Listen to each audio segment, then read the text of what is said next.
Good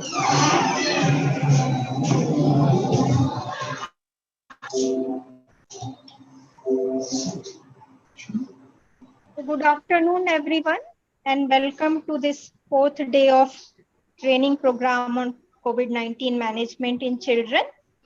And till today, we have learned about the various types of COVID, mild, moderate, severe, how to manage, how to give oxygen therapy, how to ventilate. And today we have a mixed bag of topics.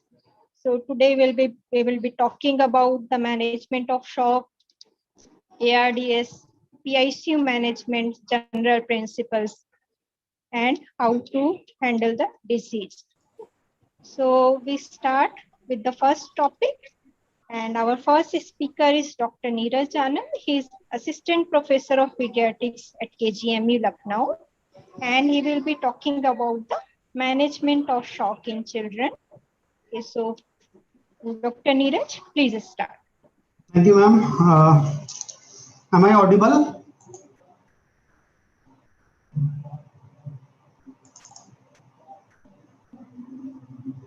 Is my screen visible?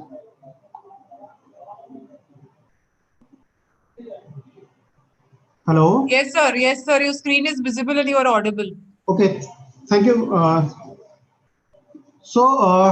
Today we are going to discuss about one of the important cause of morbidity and mortality in emergency patient as well as PICU patient.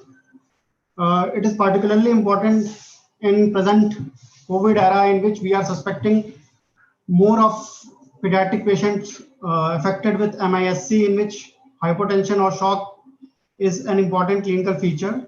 So today we are going to discuss about shock in pediatric patients. So before we discuss about shock, in COVID patient, shock may be due to different reasons in different patients.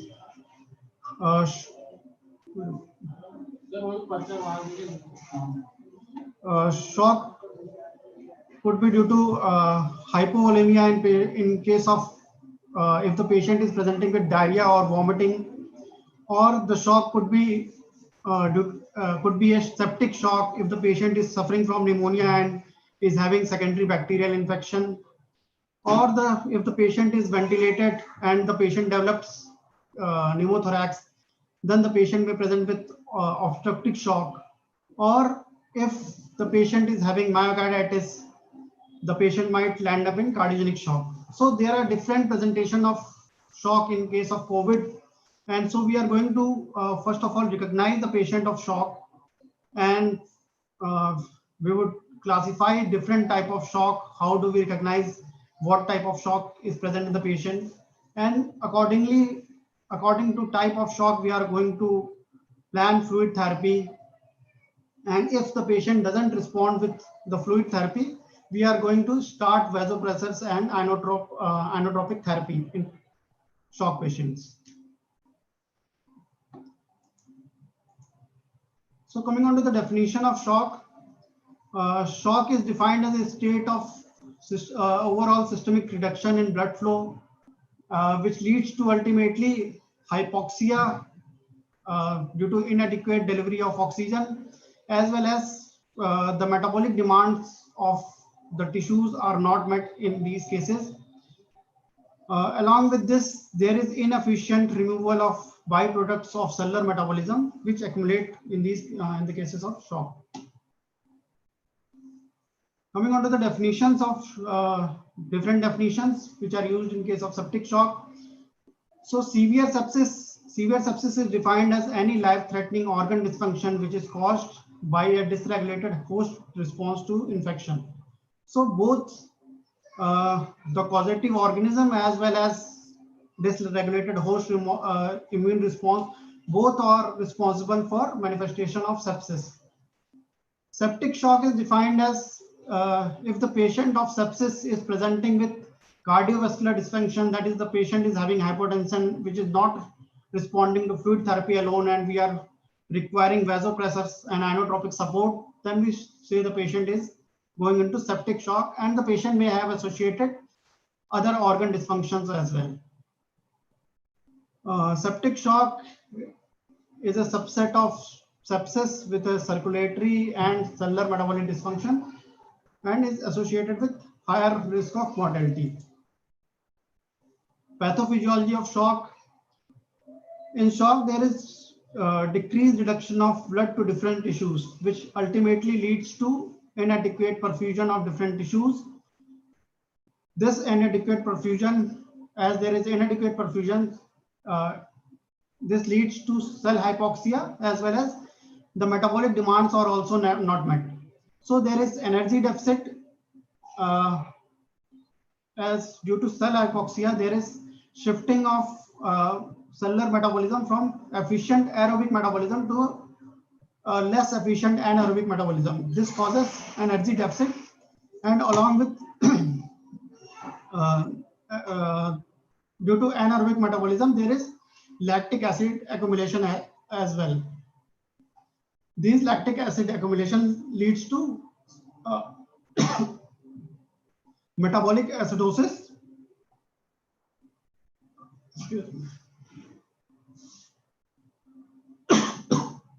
So there is metabolic acidosis, metabolic, as all the enzymes as well as cell membrane is dependent on pH. So due to these, there is cell membrane dysfunction along with failure of sodium pump. Due to cell membrane dysfunction, there is release of lysosomal enzymes into the cytoplasm and ultimately into the circulation. These are toxic substances which causes capillary endothelial damage and ultimately leading to destruction as well as dysfunction of different organs and ultimately death and irreversible damage to different organs and tissues and organs. Coming on to the stages of shock, the shock proceeds from initial compensated stage to decompensated stage and ultimately to irreversible stage. During compensated stage, to counteract the decreased circulating blood volume, initially there is increase in heart rate and stroke volume. Hello, so, Dr. Neeraj. Yes, hello. Your voice is not very clear. You please try to speak near to the device. So in compensated shock, basically there is the compensatory mechanism that includes tachycardia and redistribution of blood from less vital organs such as skin as well as GI tract to the vital organs such as brain, kidney or heart. So these compensatory mechanism, ultimately there is no hypotension in case of compensated shock, but as shock duration prolongs, the patient ultimately land up into decompensated state in which there is hypotension along with clinical features of shock. So if the patient is not managed in this decompensated state, also there is end organ damage which ultimately leads to irreversible shock in these patients. Coming on to the different type of shock and how they present. So if there is history of GI losses, such as if there is history of diarrhea and vomiting, or if there is history of blood losses, then we would suspect that the patient is having hypovolemic shock. If the patient is having history of anaphylaxis, or if there is history of pneumonia or UTI or any site of infection, then we suspect for septic shock. If there is history of trauma, then we are going to suspect spinal trauma, then we are going to suspect neurogenic shock. If the patient is having history of congenital heart disease, or if on ECG we see there is arrhythmia pattern, so we are going to suspect for cardiogenic shock. Obstructive shock is seen in case of cardiac tamponade or tension pneumothorax patients. In all type of shock, there is quite tachypnea except in cardiogenic shock, in which there is, along with tachypnea, will be increased work of breathing. So there will be subcostal, intercostal retractions and increased work of breathing may also be seen in case of patient with septic shock, if the septic shock is associated with pneumonia. In all type of shock, there will be tachycardia. Tachycardia is initial manifestation in all type of shock. In initial cases, in cases of hypovolemic shock, the patient might have normal BP or the patient may have hypotension, but the pulse pressure would be normal in cases of hypovolemic shock. In case of distributive shock, there will be wide pulse pressure, and on examination, there will be bounding peripheral pulses due to wide pulse pressure. The patient might have normal blood pressure or decreased blood pressure. In case of cardiogenic shock, there will be narrow pulse pressure, and the blood pressure may be normal or decreased. Delayed capillary refill time will be seen in all type of shock except in cases of warm shock and distributive shock. So the patient of septic shock might have warm shock with decreased capillary refill time known as flash capillary refill. That is, the capillary refill time will be less than 1 second. In all type of shock in advanced stages, there will be decreased cerebral perfusion, which ultimately leads to altered mental status. Oliguria will be universal in all type of shock in advanced cases due to decreased renal perfusion. In distributive shock, there will be warm and flushed extremities, whereas in other type of shock, there will be cold extremities. In cardiogenic shock, there will be adverse response to fluid challenge. So we have to use fluid judiciously, especially in case of cardiogenic shock, whereas in case of hypovolemic or distributive shock, there will be favorable response to fluid. In case of distributive shock, there will be associated symptomatology of, if the patient is having anaphylactic shock, then there will be associated symptomatology of anaphylaxis, or in case of septic shock, there will be associated focus of sepsis such as pneumonia or UTI. Now, coming on to the mechanism, how different shock affect preload, afterload, and cardiac conductivity. So, in case of hypovolemic shock, there is decrease in circulating blood volume, which ultimately leads to decreased preload. So, there will be decreased preload. In compensatory mechanism, there will be increase in systemic vascular resistance. Due to increased systemic vascular resistance, there will be increase in afterload in cases of hypovolemic shock. Cardiac contractility will remain normal. Capillary refill time will increase, and mixed venous saturation, which is a marker of increased oxygen extraction. So in case of increased oxygen extraction, the mixed venous saturation will be low. In case of cardiogenic shock, there will be decreased contractility.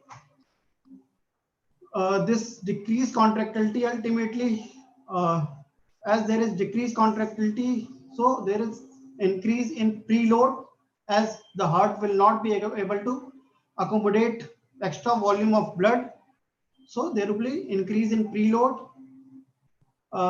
Due to compensatory mechanism, there will be increased systemic vascular increase in systemic vascular resistance, leading to increased afterload.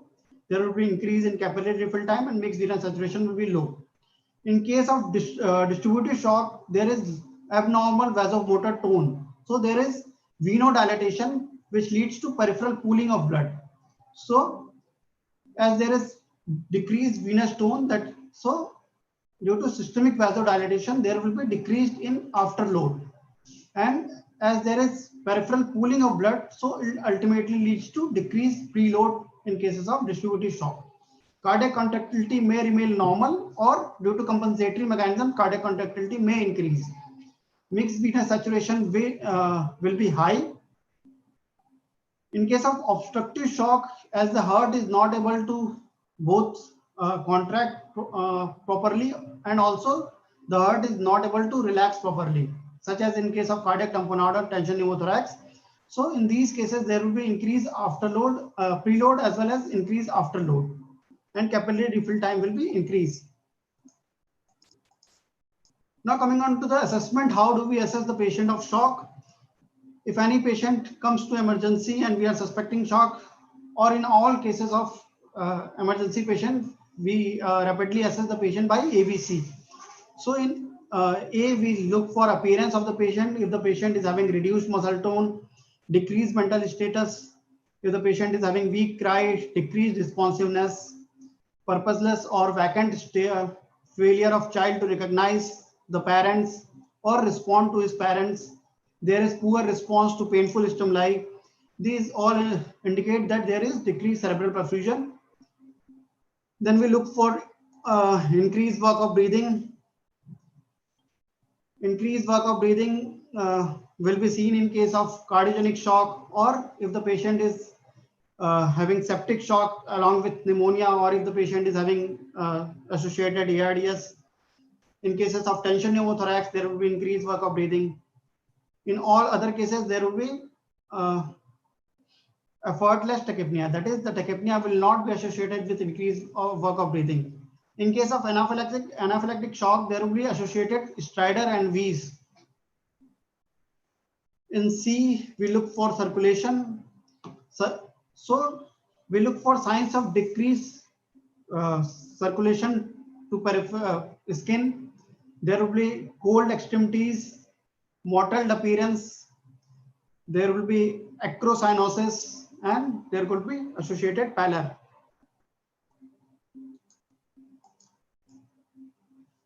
Coming on to the clinical recognition of shock. So we look for signs of decreased skin perfusion. Capillary refill time will be increased in case of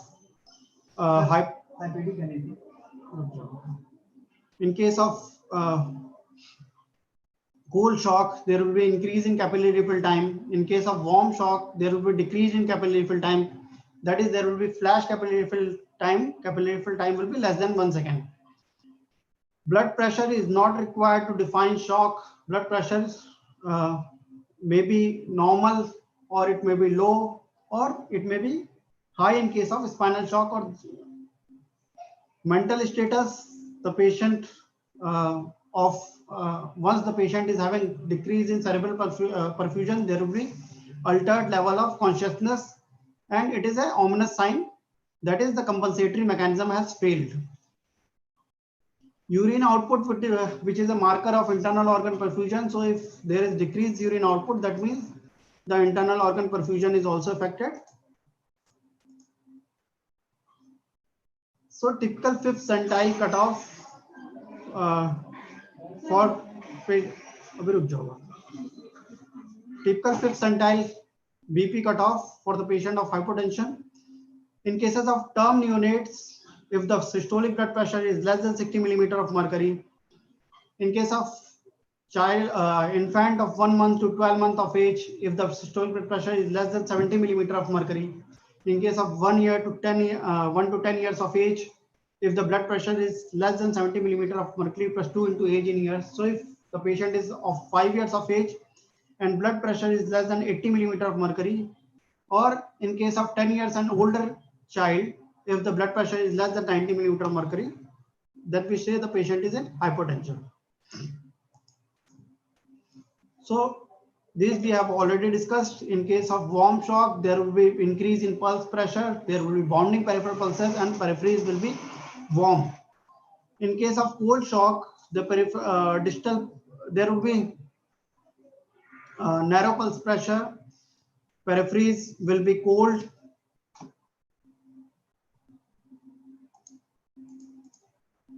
Coming on to the management of shock patient. So universally in all patients of shock, we start with oxygen. We give fluid therapy according to type of shock. We have to manage hypo as well as hyperthermia. We have to correct any metabolic abnormalities. If the patient is having hypoglycemia, we have to correct hypoglycemia. Even we have to avoid hyperglycemia. That is, we have to keep the blood glucose level below 180 milligram per deciliter. We have to start antibiotic in case of septic shock within 1 hour.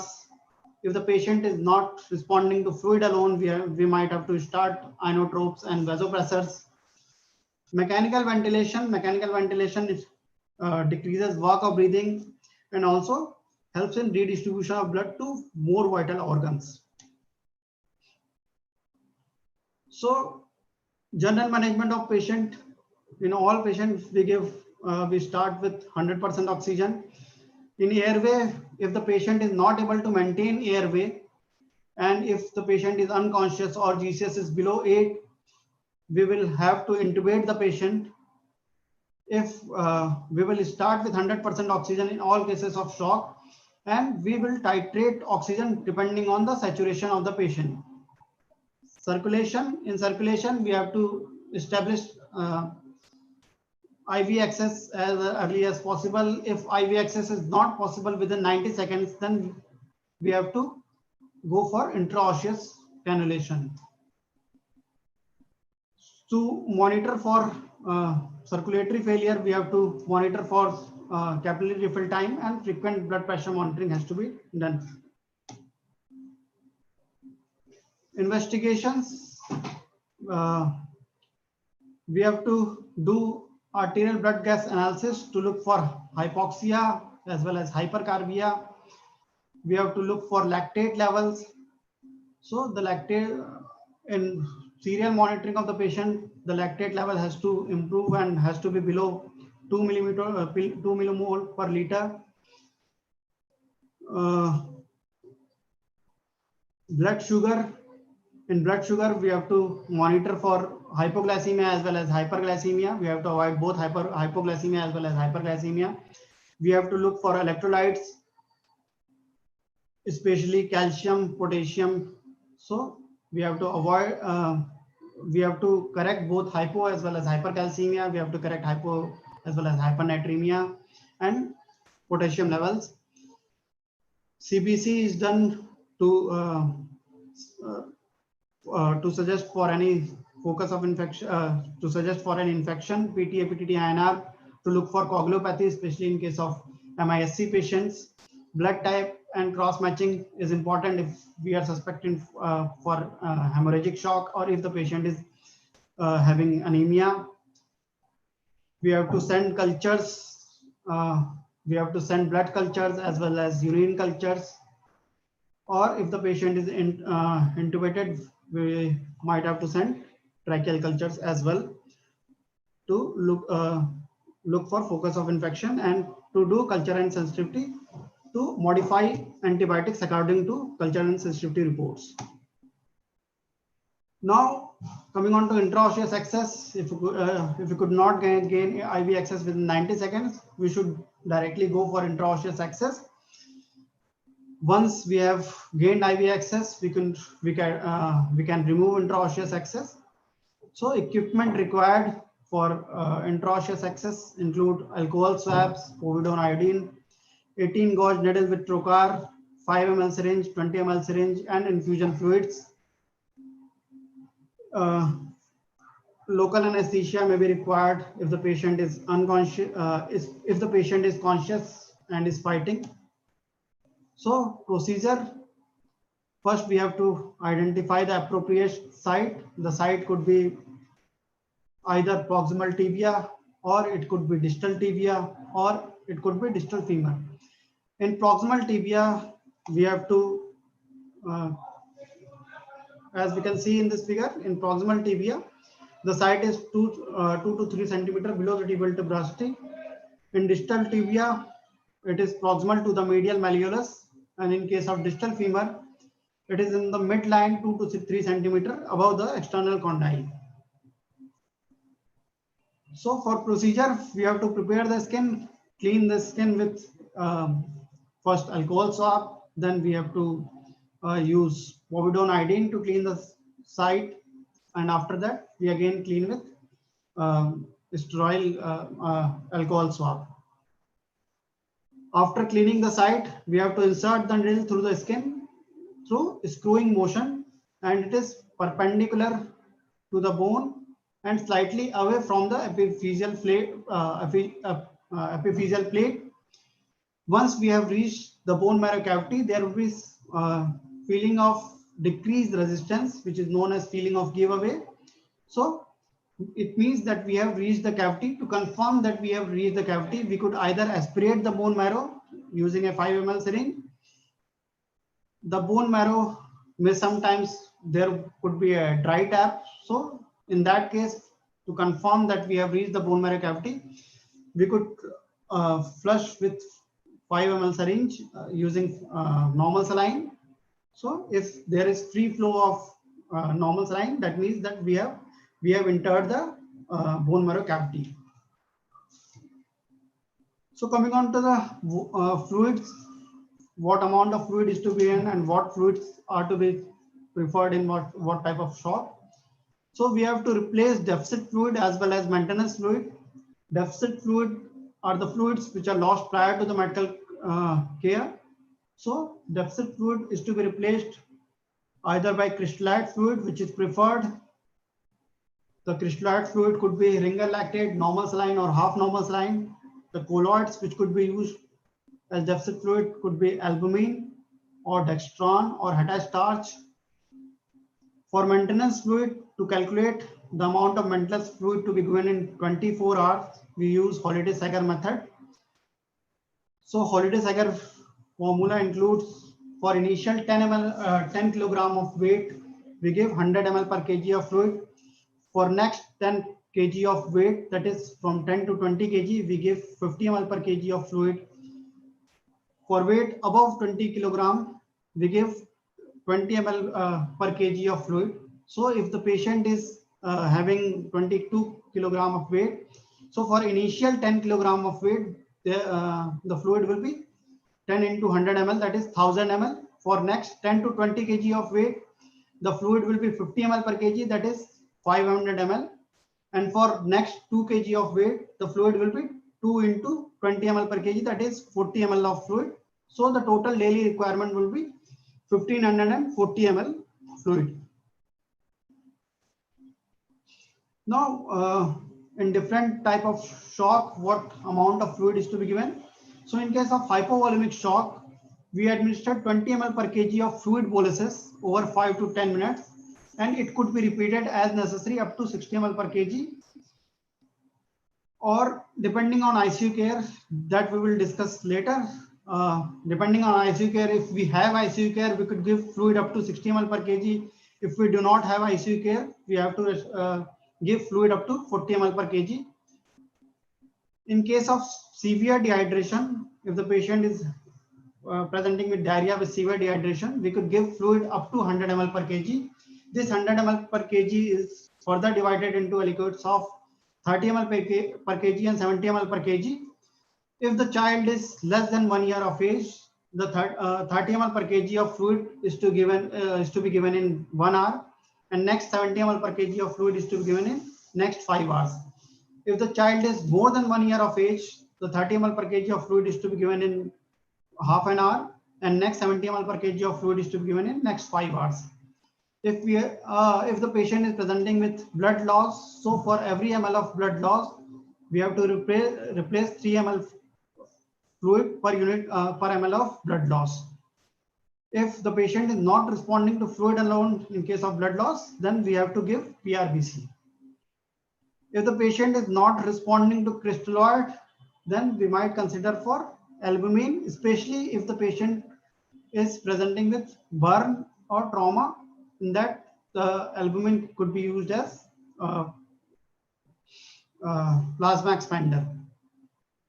In case of cardiogenic shock, we have to use fluid judiciously, and if the patient is presenting with signs and symptoms of fluid overload, that is, if the patient is having congestive hepatomegaly with bilateral pedal edema and bilateral clefts with increased raised JVP, in that cases, we would start with diuretics and vasodilators. Or if the patient is having signs and symptoms of dehydration, or if there is so in that case, we could give small aliquots of fluid over a larger time, that is 5 to 10 ml of per kg of fluid is to be given in 10 to 20 minutes, and we have to monitor for fluid overload in these cases. In case of obstructive shock, we have to correct the cause of obstructive shock. If the patient is coming with tension pneumothorax, then we have to do needle thoracocentesis. If the patient is having cardiac tamponade, then we have to do pericardiocentesis. The patient might have more than one type of shock, especially if the patient is presenting with septic shock. The patient may have hypovolemic shock with additional cardiogenic shock, or with obstructive shock. So the septic shock may have more than one type of presentation of shock. Coming on to the distributive shock, in case of distributive shock could be either septic shock, anaphylactic shock, or neurogenic shock. So if the patient is having presenting with septic shock, there is a rule of golden hour, that is, as if we manage the patient within initial hour of presentation, the prognosis is better. As the time progresses, the prognosis of the patient deteriorates rapidly. So we try to manage the patient within the golden hour. So we try to manage the shock, especially within the golden hour. We have to administer supplemental oxygen. We have to establish IV and IO access. We have to administer 20 ml per kg of fluid boluses, and we could give up to 60 ml per kg, or up to until the patient develops signs of fluid overload. So we could give fluid boluses either the patient improves or if the patient is developing any signs of fluid overload. We have to correct hypoglycemia, we have to correct hypocalcemia, we have to administer antibiotics within 1 hour of presentation of septic shock, and we have to measure lactate level. Lactate level is also important for monitoring of improvement of shock. In case of anaphylactic shock, the drug of choice is adrenaline. In case of neurogenic shock, we have to give 20 ml per kg of fluid boluses in 5 to 10 minutes. Special consideration is to be given in pediatric patient if the patient is presenting with severe acute malnutrition. In case of severe acute malnutrition, no fluid boluses is to be given. We have to give 15 ml per kg of fluid over 1 hour, and we have to monitor the patient during this fluid bolus for improvement in heart rate as well as respiratory rate. If the heart rate is rising for more than 15 per minute and the respiratory rate is rising more than 5 per minute, that means that there is deterioration in the patient and we have to stop the fluid, and we have to start inotropic support. But if the heart rate is decreasing and respiratory rate is decreasing, that means the patient is improving and we may try additional fluid in additional 15 ml per kg of fluid in these patients. The fluid of choice in case of severe acute malnutrition is ringer lactate with 5% dextrose or N/2 saline with 5% dextrose. Now, what amount of fluid boluses is to be given in case of septic shock depends whether we have ICU care or we do not have ICU care. So if we have ICU care and we can monitor the patient, then we could give 10 to 20 ml per kg per bolus of fluid up to 40 to 60 ml per kg over first hours. If we do not have ICU care and if the patient is not hypotensive, so no fluid boluses is to be given if we do not have ICU care and if the patient is not having hypotension.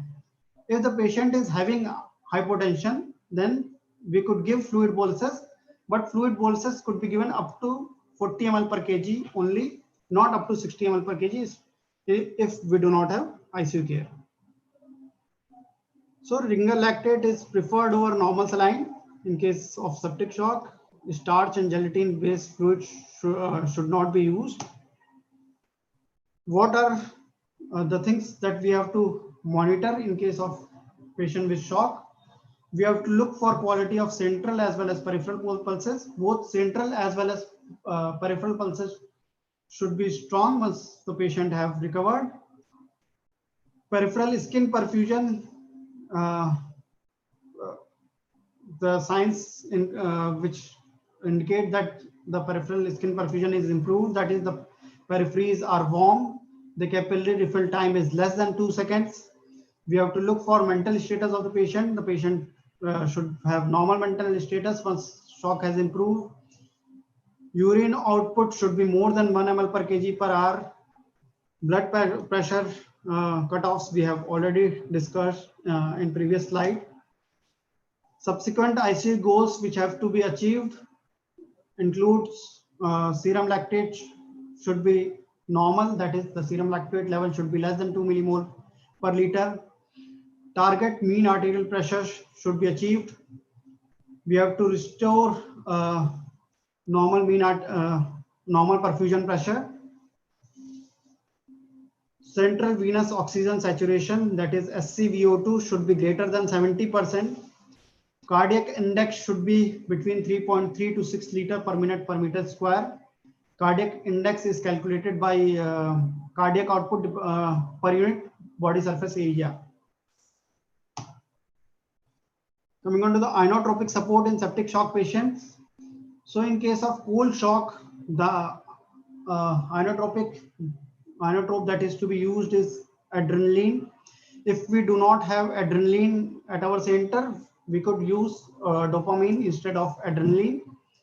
If the patient present with warm shock, that is the patient is having warm peripheries, bounding peripheral pulses, wide pulse pressure. So in these cases, we have to start with vasopressors such as norepinephrine. So norepinephrine is to be given.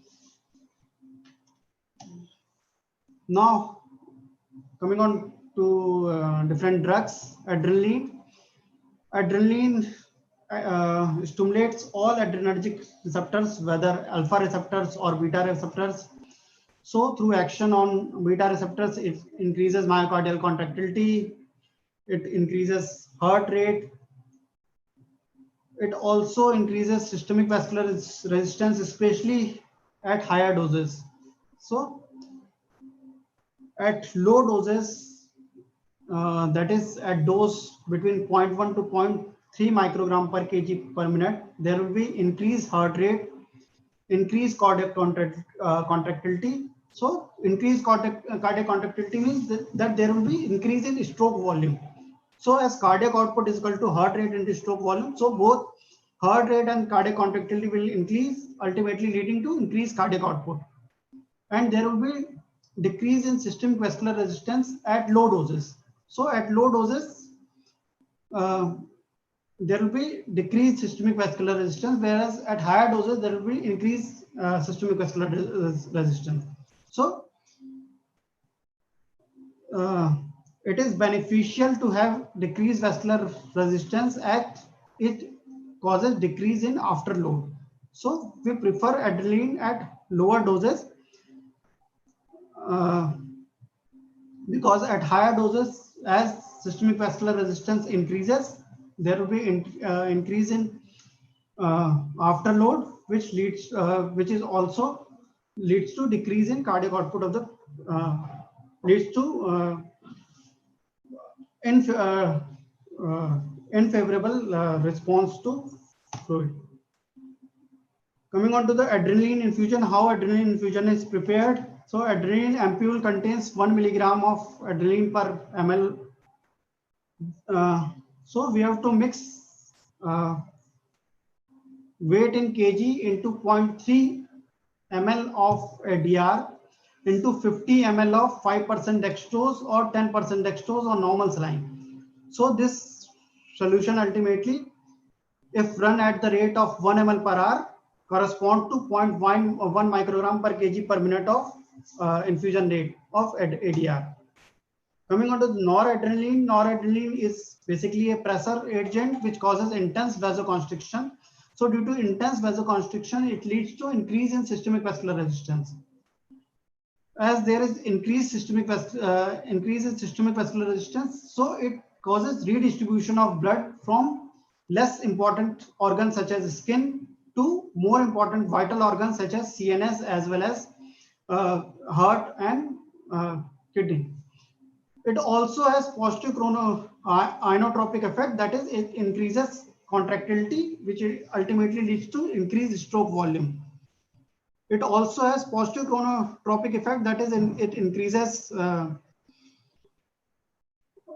heart rate, but there is reflex bradycardia in these patients. It is especially advantageous in case of patient with intrinsic tachycardia. Dose is 0.05 to 1 microgram per kg per minute. Coming on to the dopamine, dopamine acts through both dopaminergic as well as adrenergic receptors at low doses, that is dose up to 5 microgram per kg per minute. It causes vasodilation both in renal as well as mesenteric bed. So this is not very significant effect in case of shock. So we prefer this drug at dose of 5 to 15 microgram per kg per minute. At this dose, there is beta 1 effect predominates, which causes increased cardiac contractility, increase in heart rate, ultimately leading to increase in cardiac output. There will be increase in systemic blood pressure due to these effects, and there is minimal effect on diastolic blood pressure.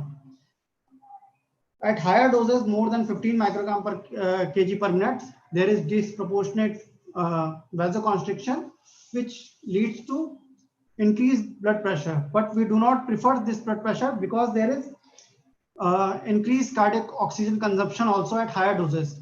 So the preferred dose is between 5 to 15 microgram per kg per minute, but doses could be up to 5 to 20 microgram per kg per minute. Dobutamine acts through beta 1 receptors. So through beta 1, it increases cardiac contractility. Through beta 2 action, it decreases systemic vascular resistance. So there is vasodilation. This ultimately leads to increased cardiac output, improved perfusion. So it is especially it is a good choice medication, especially if the patient is having poor perfusion with high systemic vascular resistance due to vasoconstriction. So it is preferred in case of myocardial dysfunction, or if the patient is having persistent hypoperfusion despite achieving adequate intravascular volume and adequate MAP. If the patient is not responding to fluid alone, and if the patient is not responding to inotropic support as well, so we have to consider for stress dose corticosteroid. If the patient is having anemia, that is the hemoglobin is less than 7 gram per deciliter, in that case we have to transfuse packed blood cell. FFP is indicated if the patient is having deranged coagulation profile, and the patient is having active bleeding, or if we are planning for any surgical procedure or any invasive procedure. Prophylactic platelet transfusion is to be given if the platelet count is less than 10,000. It has to be given in case of apparent bleeding if the platelet count is less than 20,000, or if we are planning for any surgery or any invasive procedure, or if the patient is having any active bleeding, we have to maintain platelet count above 50,000. Blood glucose level has to be maintained below 180 milligram per deciliter, and we have to correct any hypoglycemia. Antibiotics have to be started within 1 hour. Diuretics have to be given once the shock has resolved and if there is signs of fluid overload. Deep vein prophylaxis is not routinely recommended. We have to give prophylaxis to prevent stress ulcers. Early enteral nutrition is to be started as the patient stabilizes. Monitoring in a patient of shock, clinical monitoring is to be done through pulses, whether capillary refill time, state of hydration, peripheral edema, hepatomegaly, JVP. These are done to look for any signs of fluid overload. Toe to core temperature gap has to be monitored. Heart rate and rhythm, pulmonary and cardiac auscultation. If there is sign of fluid overload, there will be bilateral clefts. Respiratory pattern, urine output to look for internal organ perfusion, mental status have to be monitored clinically. In case of biochemical monitors, we have to look for glucose monitoring. We have to avoid both hypo as well as hyperglycemia. We have to correct any hypercalcemia. Lactate monitoring to look for response of fluids. Electrolyte, we have already discussed. Blood urea nitrogen, creatinine, liver enzymes to look for organ dysfunctions. CBC as clinically necessary. Take home messages. It is important to recognize shock in initial compensated phase. Prognosis depends on how early we recognize shock and how early we manage the patient of shock. Fluid therapy is mainstay of early treatment in case of septic shock and hypovolemic shock. Careful monitoring is required to assess for adequacy of shock. We have to look for any signs of fluid overload. And for warm shock, noradrenaline is preferred. And for cold shock, adrenaline is preferred as an active agent. These are my references. And thanks for all the contributors. Thank you, sir.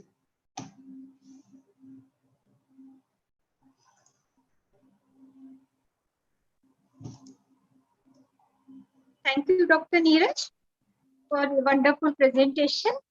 And I don't see any question for you. So thank you. And our next speaker is Dr. S.N. Singh. Dr. S.N. Singh is Professor of Pediatrics at KGMU, Lucknow. And he will be talking about the ARDS in children. So, Dr. S.N. Singh, please start your presentation.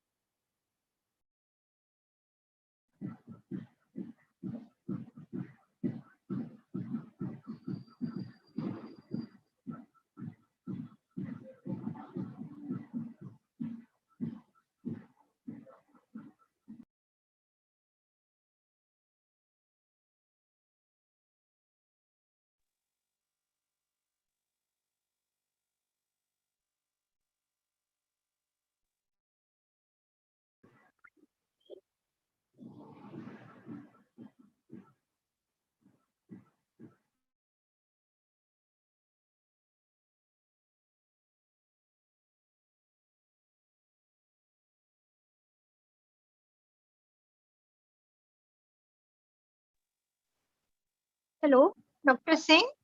Hello. Dr. Chandkanta. Yes, you are audible. Audible? Yes, audible.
Hello, Dr. Singh.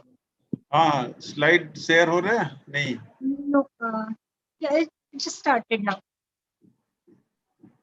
Trying to share my slides.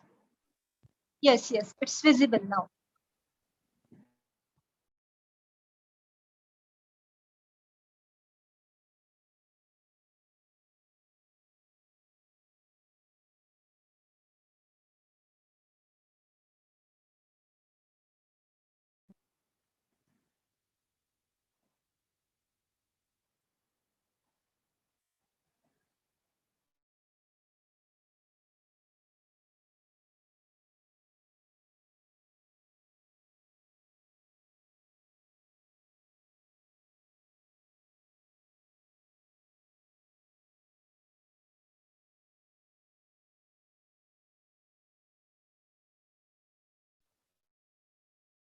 Hello, everyone.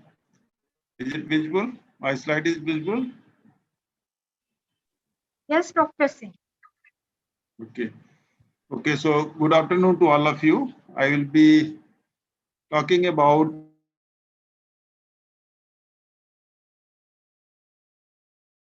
our learning goal is to understand about pathogenesis of severe COVID pneumonia and ARDS, what definition of pediatric ARDS, laboratory evaluation, including radiology in severe COVID and ARDS, about treatment, about respiratory support, including mechanical ventilation, and strategy.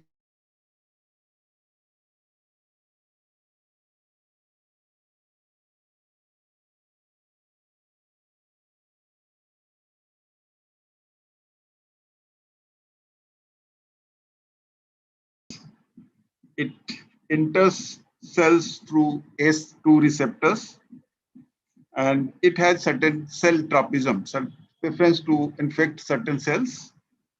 And in this way, it involves respiratory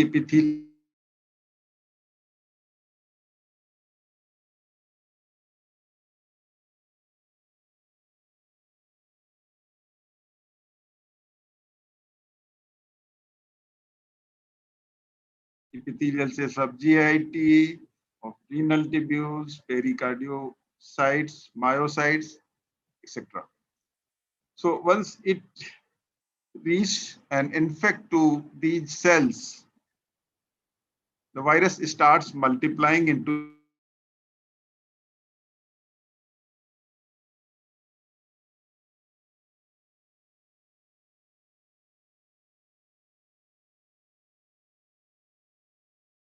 in response to this infections.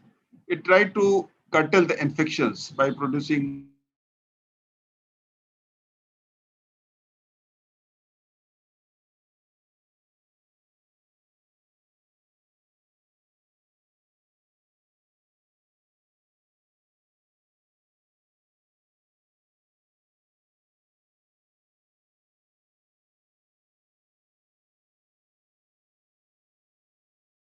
immune response.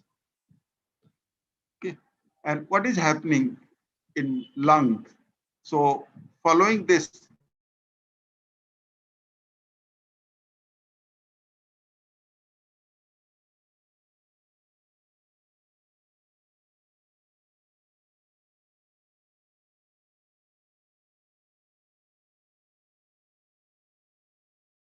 the areas, and patient is having some hypoxemia, and in that response there is slight increase in respiratory rate and respiratory volume.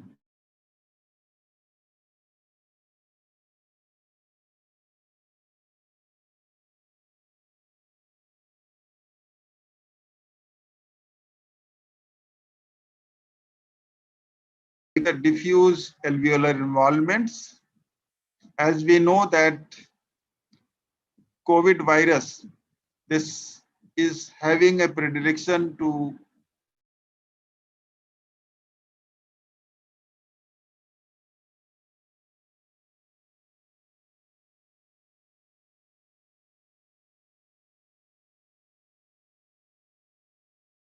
damage. There is also microthrombi of the pulmonary capillaries. So what ultimately results, it leads to basically ventilation perfusion mismatch.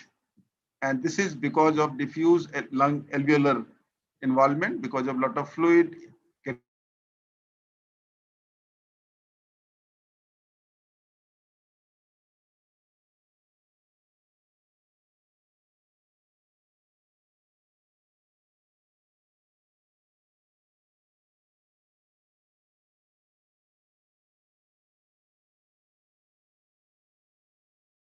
Clinical course along with viral titer or viral response along with inflammatory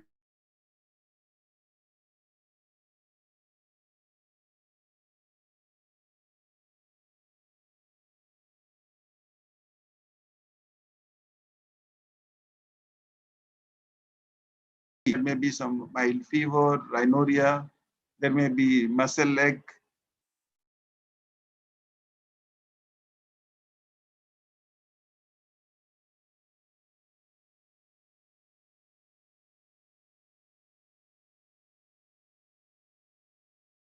Even fast breathing, and this typically happens in the second week, end of second weeks, around end of second weeks, and you can very well see that the viral load This is maximum in first week.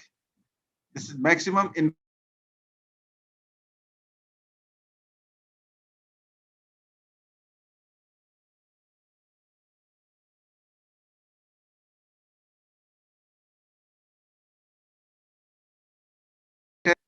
and which is basically a hallmark when macrophage comes into play.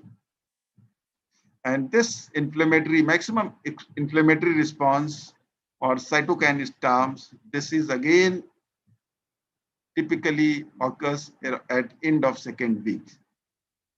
And in some patients, in most of the patients, these inflammatory response is appropriate and things get controlled.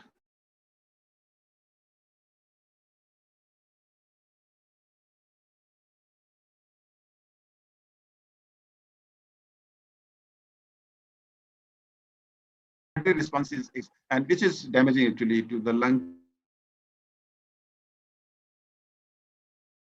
Response is around, say, you can say that second week, end of second week. Now, definition of severe COVID in children.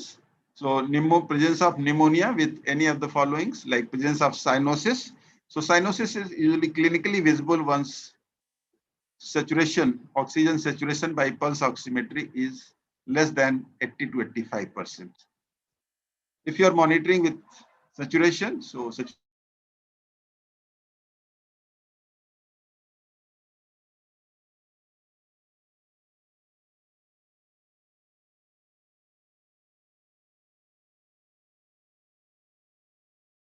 may have further progression and have critical disease conditions.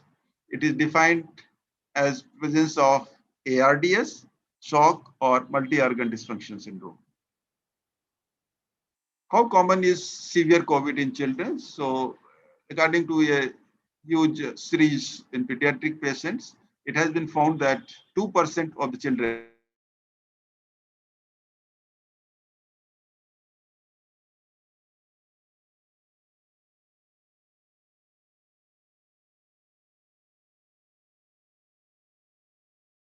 although this number is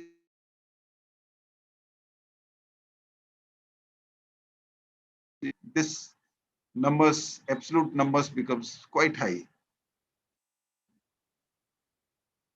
Now, suspecting ARDS, so any child who is having progressive tachy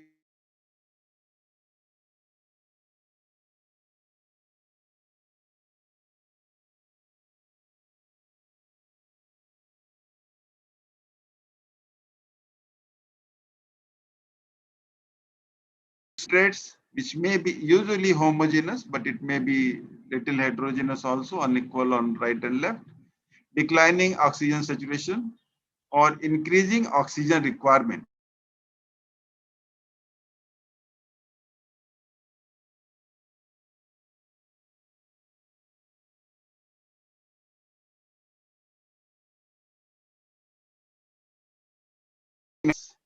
Lung involvement in COVID. So initially, despite hypoxia, there is no dyspnea. There may be mild tachypnea, but obviously no dyspnea. Patient is not aware of his labored breathing or respiratory effort. And why this happens? Because in response to hypoxia, the initial compensation is increase in respiratory rate. And even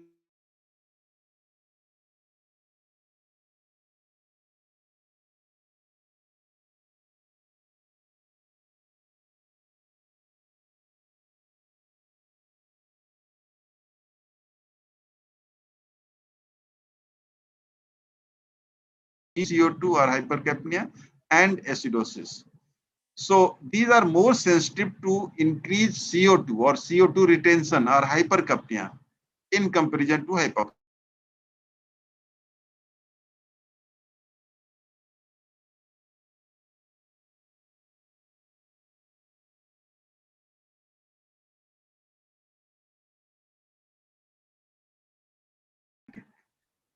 And this is a very important concept in COVID pneumonia. It gives a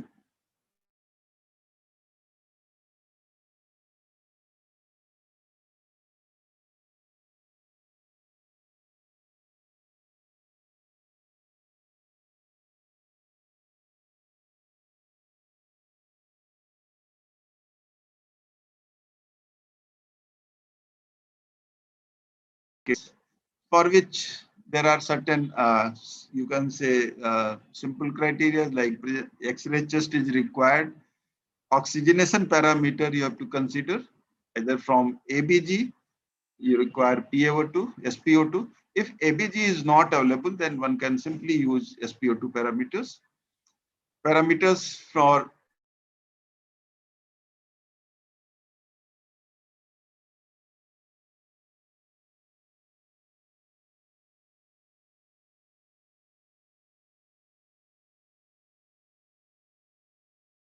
if it is not PaO2 or ABG is not available, then you can use pulse oximetry.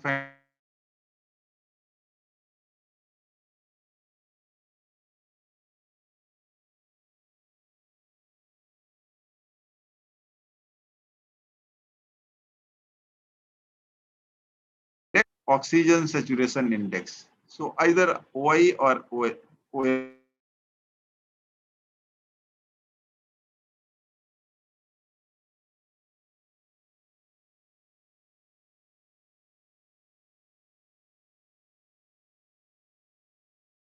You can use these parameters. Timing, the disease is usually of having onset less than 7 days. Origin of edema, pulmonary pathology. This is not fully explained by cardiac failure or fluid over.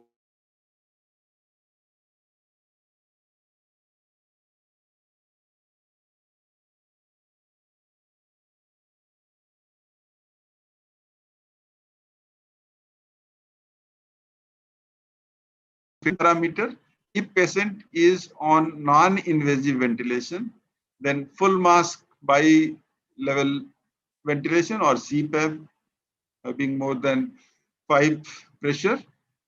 So in that case, 264.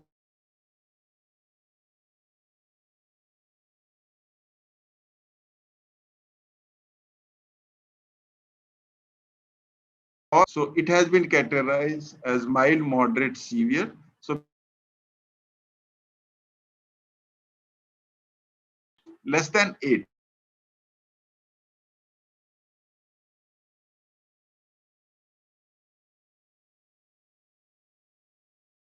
Only if you are using oxygen saturation index, so 5 to 7.5, 7.5 to 12.3, and more than 12.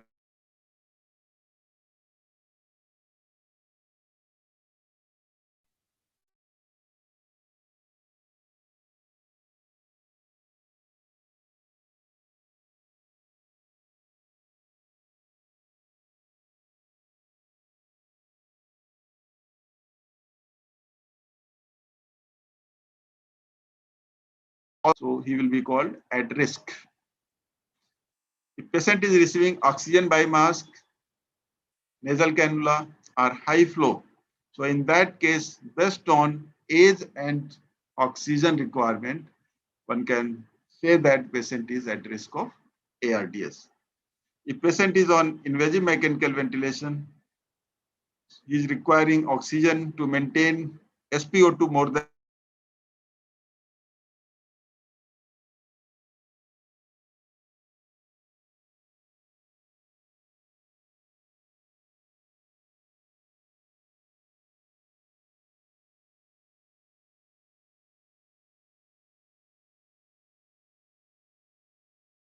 to manage that includes some investigations and treatment part. So in investigation, one can have complete blood count. So you can get leukopenia or even leukocytosis. So as you all know, typical feature of viral infections. So you can get leukopenia.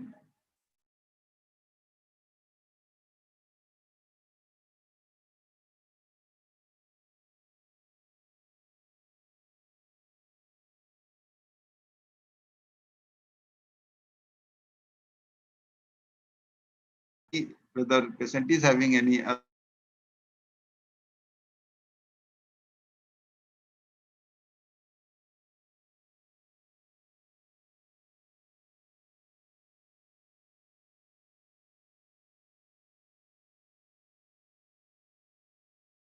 So the simple CRP and D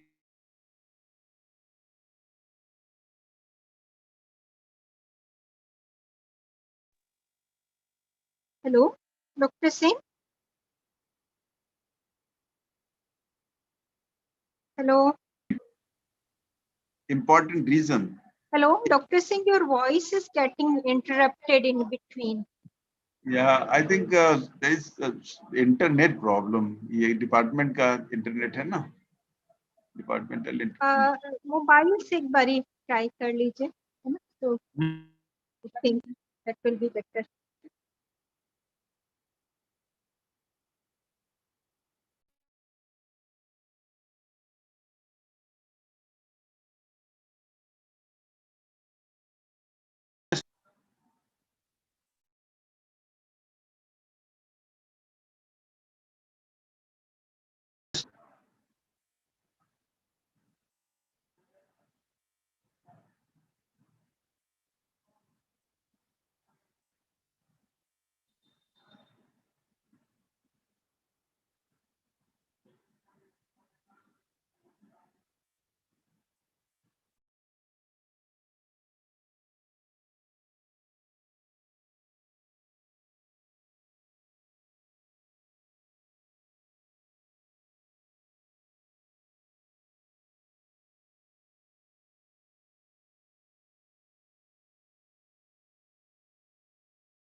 Mr. Singh has some network issue and he is joining back. Just wait for a few minutes.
ये इसी को click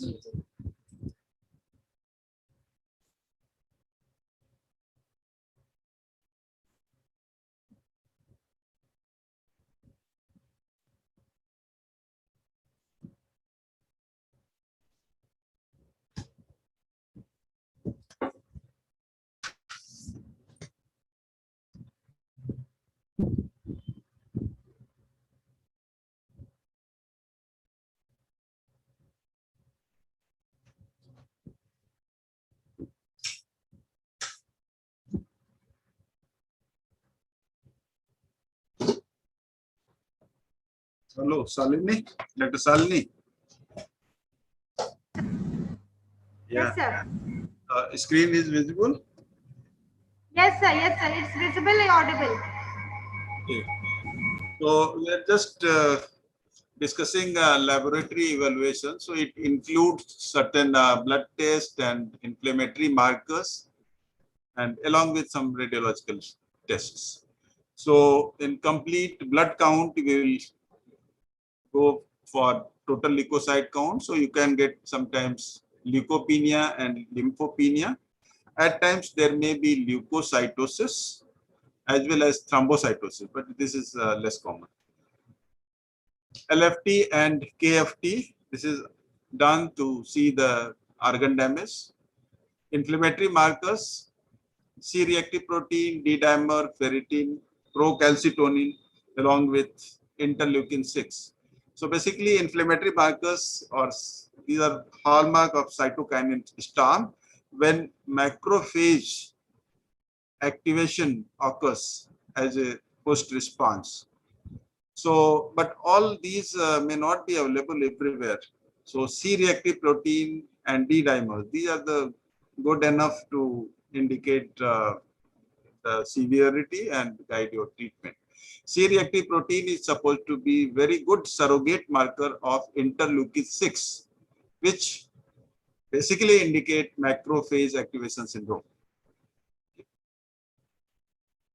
So D-dimers indicates that there is clot formation or thrombus formation has occurred significantly, and the body tries to dissolve this, okay, and by activity of plasminogen.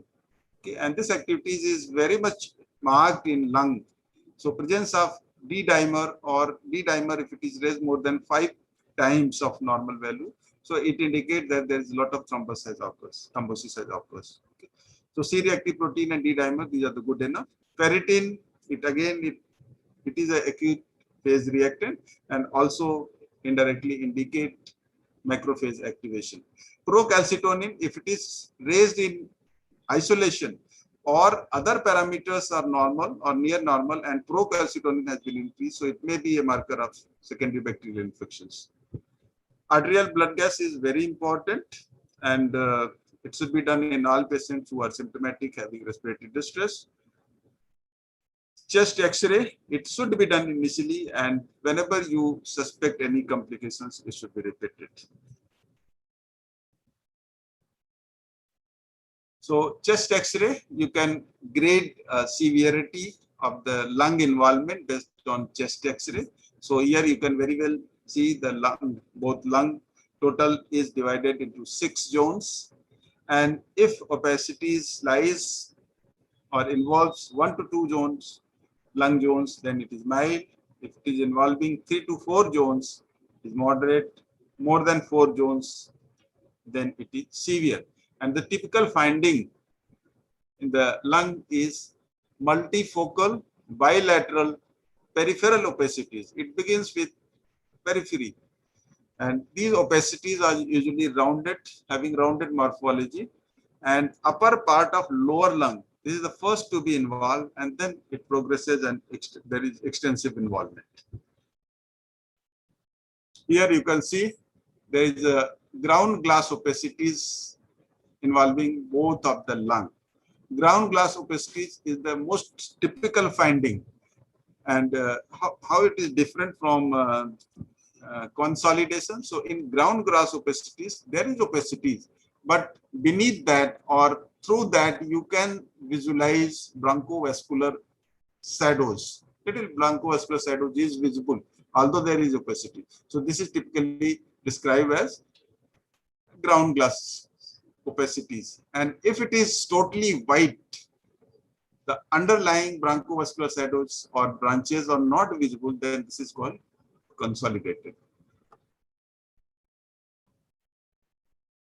Role of HRCT in evaluation of ARDS.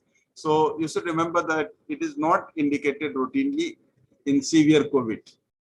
There are certain prerequisites if at all you want to do. So patient must be hemodynamically stable, not on high ventilatory setting, not on high flow nasal cannula or NIV. So sometimes it can be done in cases where there is high suspicion of COVID, but your RT-PCR is negative, or there is unusual clinical course. Your radiological and clinical correlation is not matching, or if there is suspicion of fungal pneumonia. So in that case, you can go for CT scan. The common finding are again ground glass opacities, which is typical. There may be area of consolidations, and distribution is bilateral, usually peripheral in distribution, and more commonly, initially it begins with lower lobe and then it evolves all over. Arterial blood gas, this is very important and it reflects hypoxemia along with elevated alveolar arterial oxygen gradient. And initially, you may get respiratory alkalosis. As I mentioned, there is an increased respiratory rate or tachypnea in response to hypoxemia.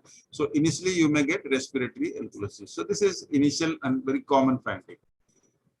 But in patient who is developing acute hypercapnic respiratory acidosis, means there is CO2 retention. This is a very ominous sign, very serious sign. That means patient is landing into type 2 respiratory failure. Presence of metabolic acidosis represents either sepsis, shock, associated organ damage, hypoxia, or fatigue because of severe respiratory distress.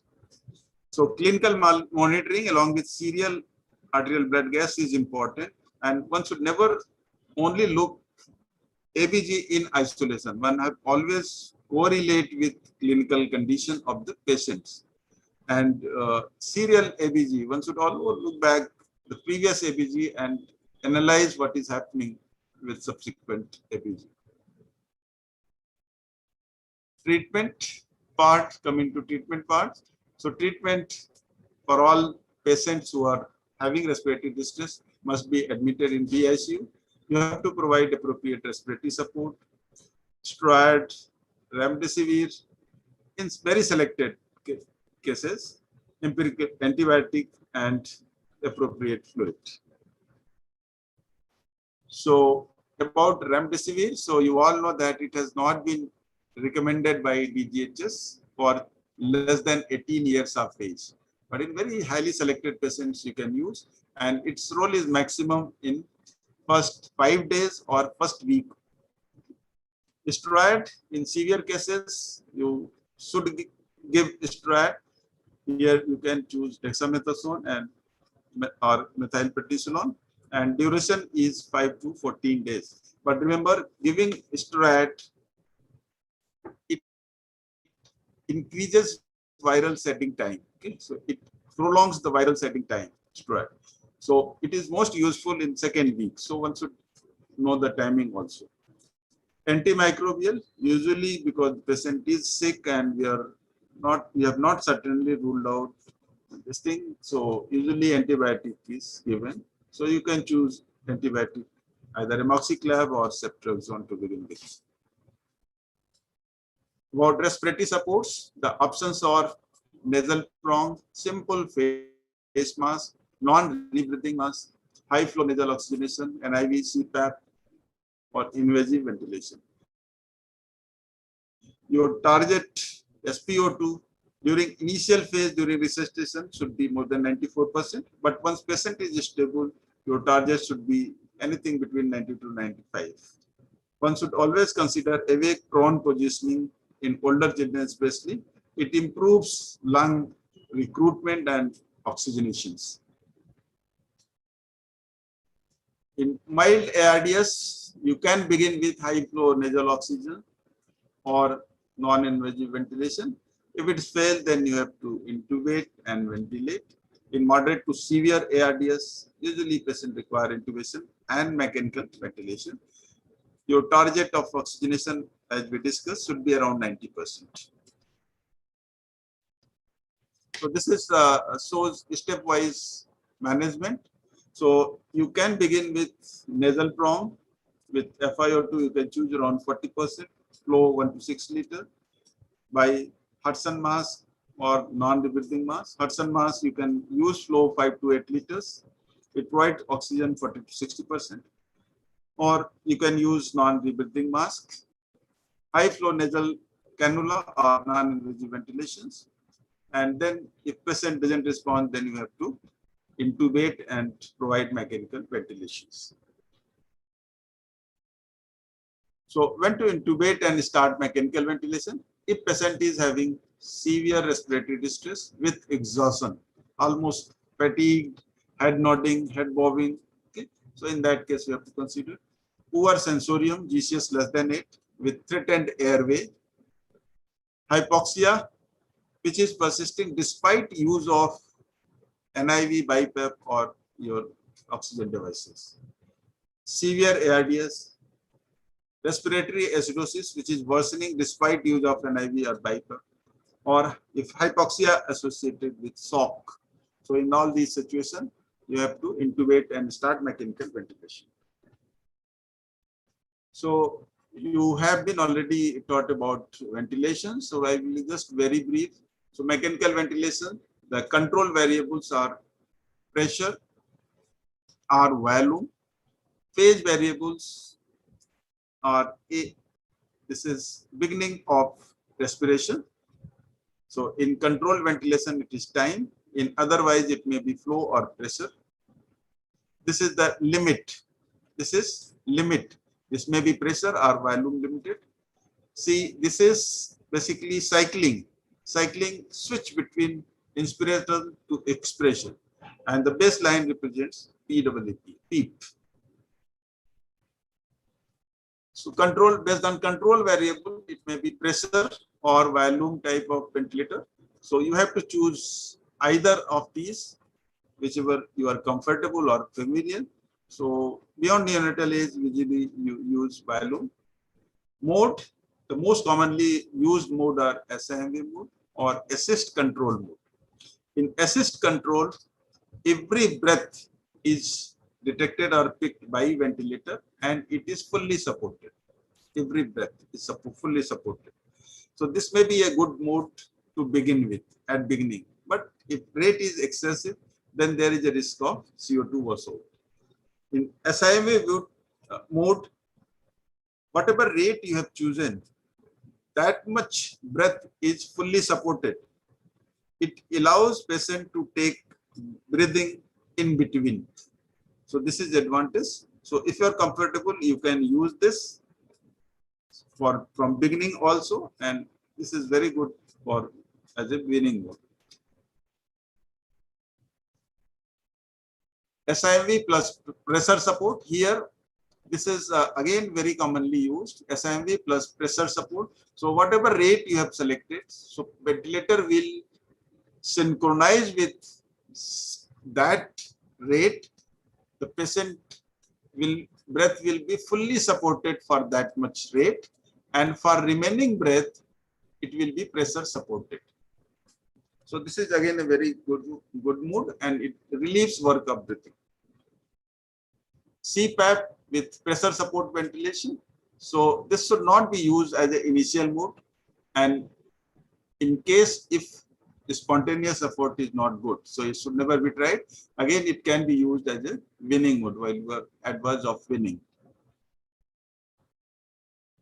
So what should be initial setting? So you have to choose mode, pressure or volume, SIMV or assist control, whatever you like. Tidal volume, initially one should begin with 6 ml per kg. Pressure 20 to 22 is enough. So in basically ARDS, the typical recommendation is to use moderate PEEP along with low tidal volume. So that this is typically said in ARDS, according to ARDS net. PEEP, one can begin with around 8 to 10, 12, whatever. FiO2, you start with 90 to 100% and then you titrate further. Respiratory rate, this should be physiological as per age. Inspiratory time, physiological as per age. Prefer using cuffed endotracheal tube to avoid leaks. So how to modify the ventilator setting based on your targeted blood gas? So measure to improve oxygenation. So for oxygenation, the most direct way is to increase FiO2. So you can manipulate FiO2. You can increase PEEP, you can increase PIP pressure, or you can use even tidal volume. You can increase inspiratory time. Inspiratory time. Tidal volume will also affect this CO2. Measures to improve CO2 elimination. So as you know, CO2 elimination depends on minute volume, which depends on tidal volume and respiratory rate. So increasing respiratory rate or increasing tidal volume will leads to CO2 wash out. So you can manipulate according to your target value. And your target value for especially for oxygen should not be like 100 or something like PO2. The concept of permissive hypercapnia. So you should accept PCO2 in range of 40s or even up to 50. Okay, till arterial blood pH is less than 7.25. You should use sedation and analgesia judiciously to ensure patients can tolerate mechanical ventilation. So this is usually required in initial phase. Midazolam you can use, fentanyl you can use.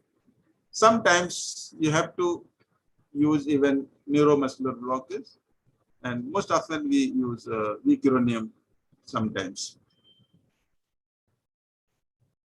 About transfusion, so as we know that your ultimate aim is to improve oxygen extraction at tissue level.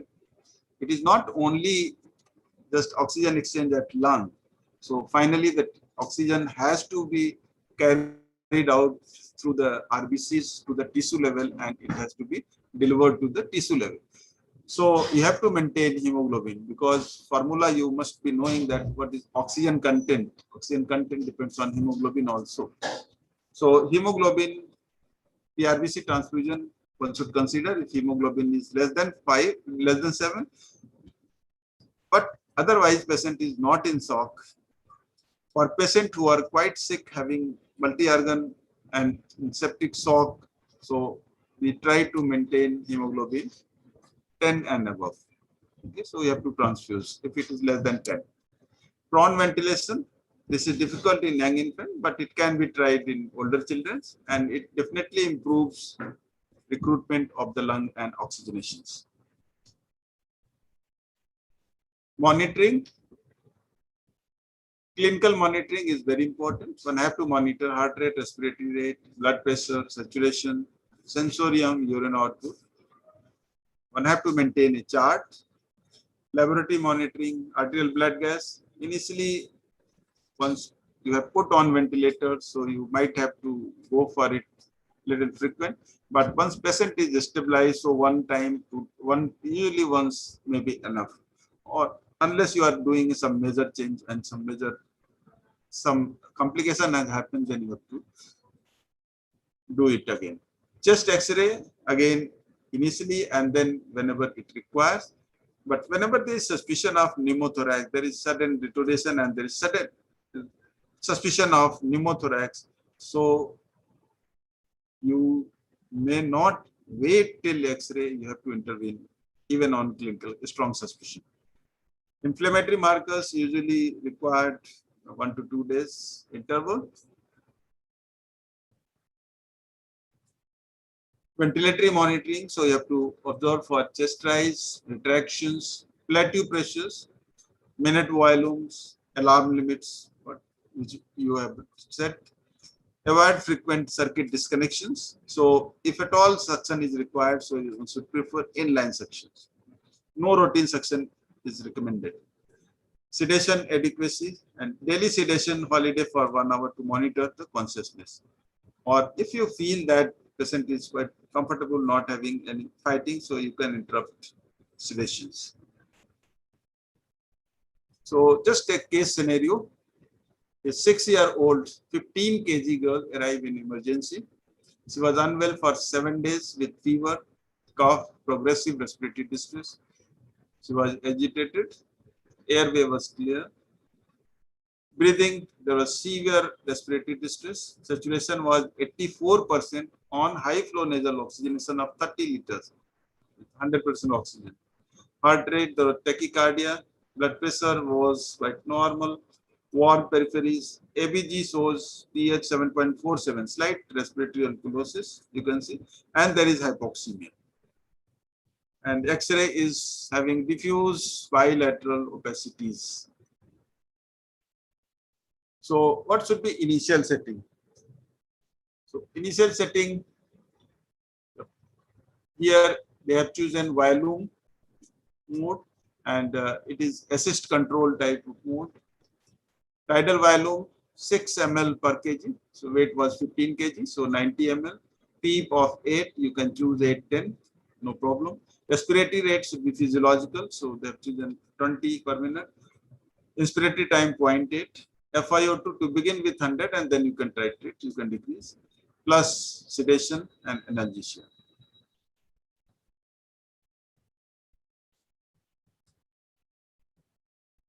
PEEP watch on P plateau. P plateau is important to, it should not exceed more than 30 or so.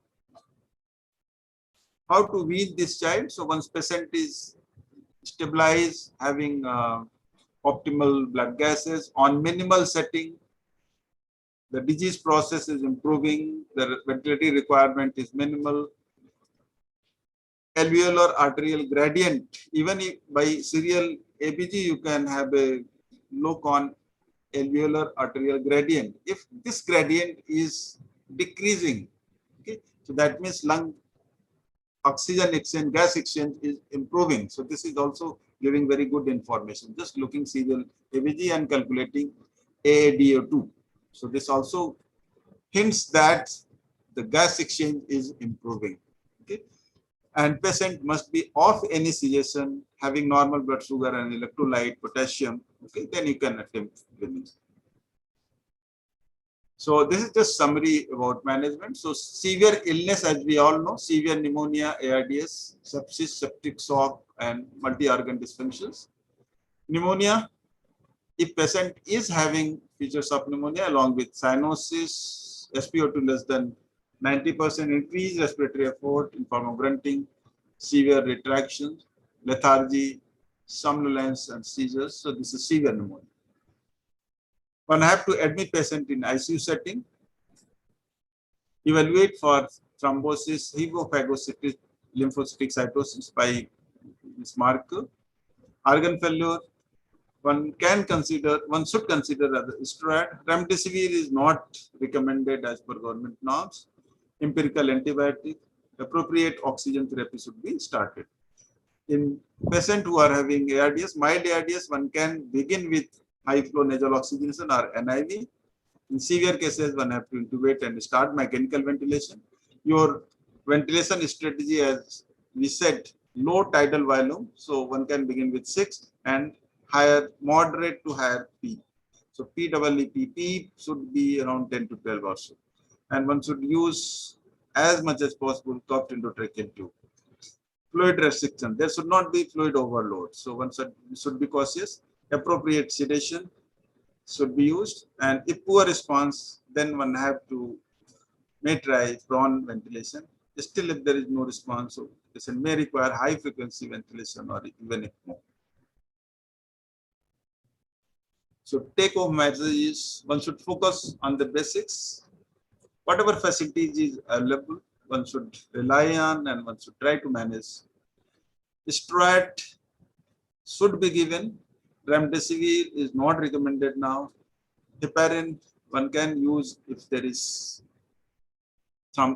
definite evidence of thrombosis, and there is no risk of bleeding. Ventilation is a blend of art and science. One should spend time really with patients and machine.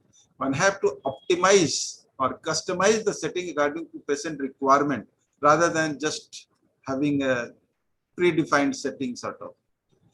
One should ventilate gently with low tidal volume and optimal moderate or moderate to high PWP. One should aim for accepting your blood gas target. That should not be ideal now. Okay, one should accept it at lower limit of normal. Otherwise, you have to go for higher setting, which might damage the lung. One should always communicate with relatives about condition of the patients, about whatever support you are providing. Otherwise, it will lead to litigation and dissatisfactions. That was about our presentation. We are the resources, and thanks to all contributors who has contributed for the presentations. Thank you. Thank you very much, respected sir, for the excellent lecture. So now I'm going to start the next topic.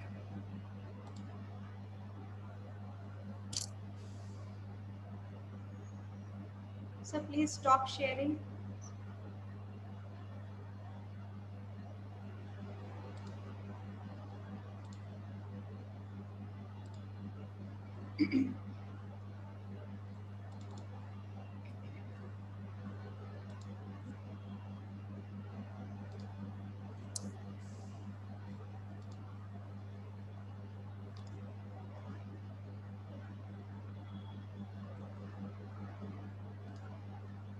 I hope my screen is visible and the slides are audible.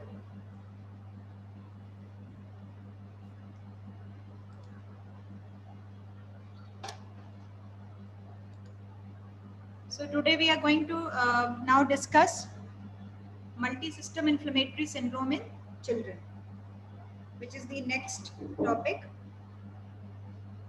So the learning objective of this session will be when we are going to suspect multi-system inflammatory syndrome in children, which is in short called as MIS-C. What are the clinical features of this thing? How we will do the stepwise evaluation of this condition, and what is the WHO criteria? What is the WHO criteria of diagnosing the MIS-C and the management of how we will manage if this diagnosis is made? So what is multi-system inflammatory syndrome? Multi-system inflammatory syndrome is a novel, it is a new syndrome that follows exposure to COVID virus, usually by 2 to 4 weeks, and affects children and adolescents. And the first reported case of MIS-C was found in UK in April 2020. And these children, they presented very peculiar presentation, was just like Kawasaki-like illness. And another very peculiar thing was that the cases, they usually were there after a month of the peak of the COVID cases in the community. So how common is this condition? So multi-system inflammatory syndrome, we are also going to get only when we have the peak of the cases, and they are not found usually in the acute phase. They are usually found after a gap of around 1 month after the COVID happens in the child, which is usually undetected when the child develops COVID, but after that, after a month, he may develop this syndrome. So how common this syndrome is? So this condition is not very common, and it is seen in less than 1% of all COVID-19 children and adolescents. If we see the hospitalized children with COVID, it makes around 10% of the hospitalized patients with COVID. So what is the pathogenesis of this condition? So the pathogenesis is incompletely understood. It is diagnosed in the children who had COVID infection previously, and also among those who had active COVID infection. So not only those who had COVID in the past, but sometimes it can be also seen in the children who are COVID PCR positive. So both the types of MIS-C are seen, and the possible mechanism of this syndrome is thought to be by immune dysregulation, antibody enhancement, or T cell mediated damage or enhancement. So it is very easily understood by this diagram. If we see, like when COVID virus enters in a child, there is an early stage. So this is called as stage 1. Stage 1, the child usually is asymptomatic or mildly symptomatic. Then there is a nasopharyngeal colonization, or there is a mild infection. And followed by this, there is a secondary phase, phase stage 2, in which there is a pulmonary phase. But in the children, there is no pulmonary phase because they do not have the characteristic ACE2 receptors, which is a receptor for acquiring the COVID virus infection in the lungs. So that is the reason children, they do not have the typical pulmonary stage as we have in the adults, and which leads to the severity in the adults too. Then what happens, that this colonized virus, it stimulates in a child. Now COVID is over, everything is over, but in long term what happens, this virus which is already there in the nasopharynx, it stimulates the macrophages, which in turn stimulate the T helper cells, B helper cells, and all these T and B helper cells, they produce a lot of antibodies and cytokines, including interleukin 6, 12, TNF beta, and many others. And they all together produce cytokine storm, and the antibodies with cytokine storm together, they create a hyperinflammatory phase, which is none other than but actually MIS-C. So if we see the effect of this syndrome on the various symptoms of the child, it affects actually all the body symptoms from top to bottom. If want to see, it starts as meningeal irritation.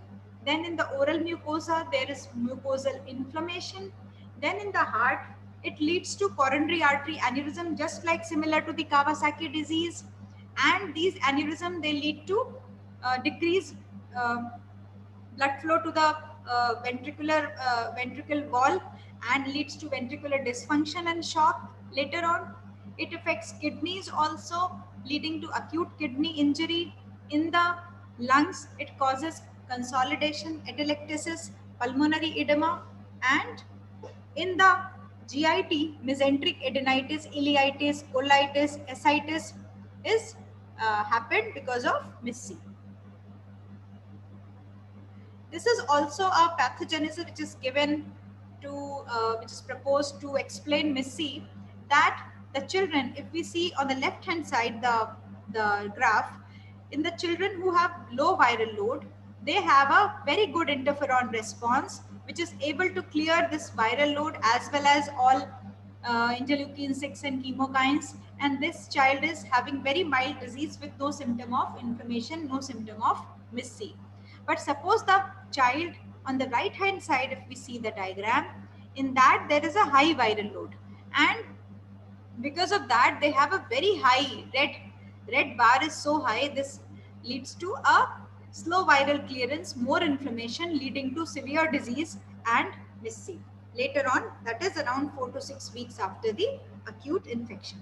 So the children who are having high viral load in the beginning, they have a chances of developing this syndrome more. So this is a picture which is I have taken from the paper and made by Dr. Satyen, and this explains very well the typical clinical features, the most important of which is fever and myalgia.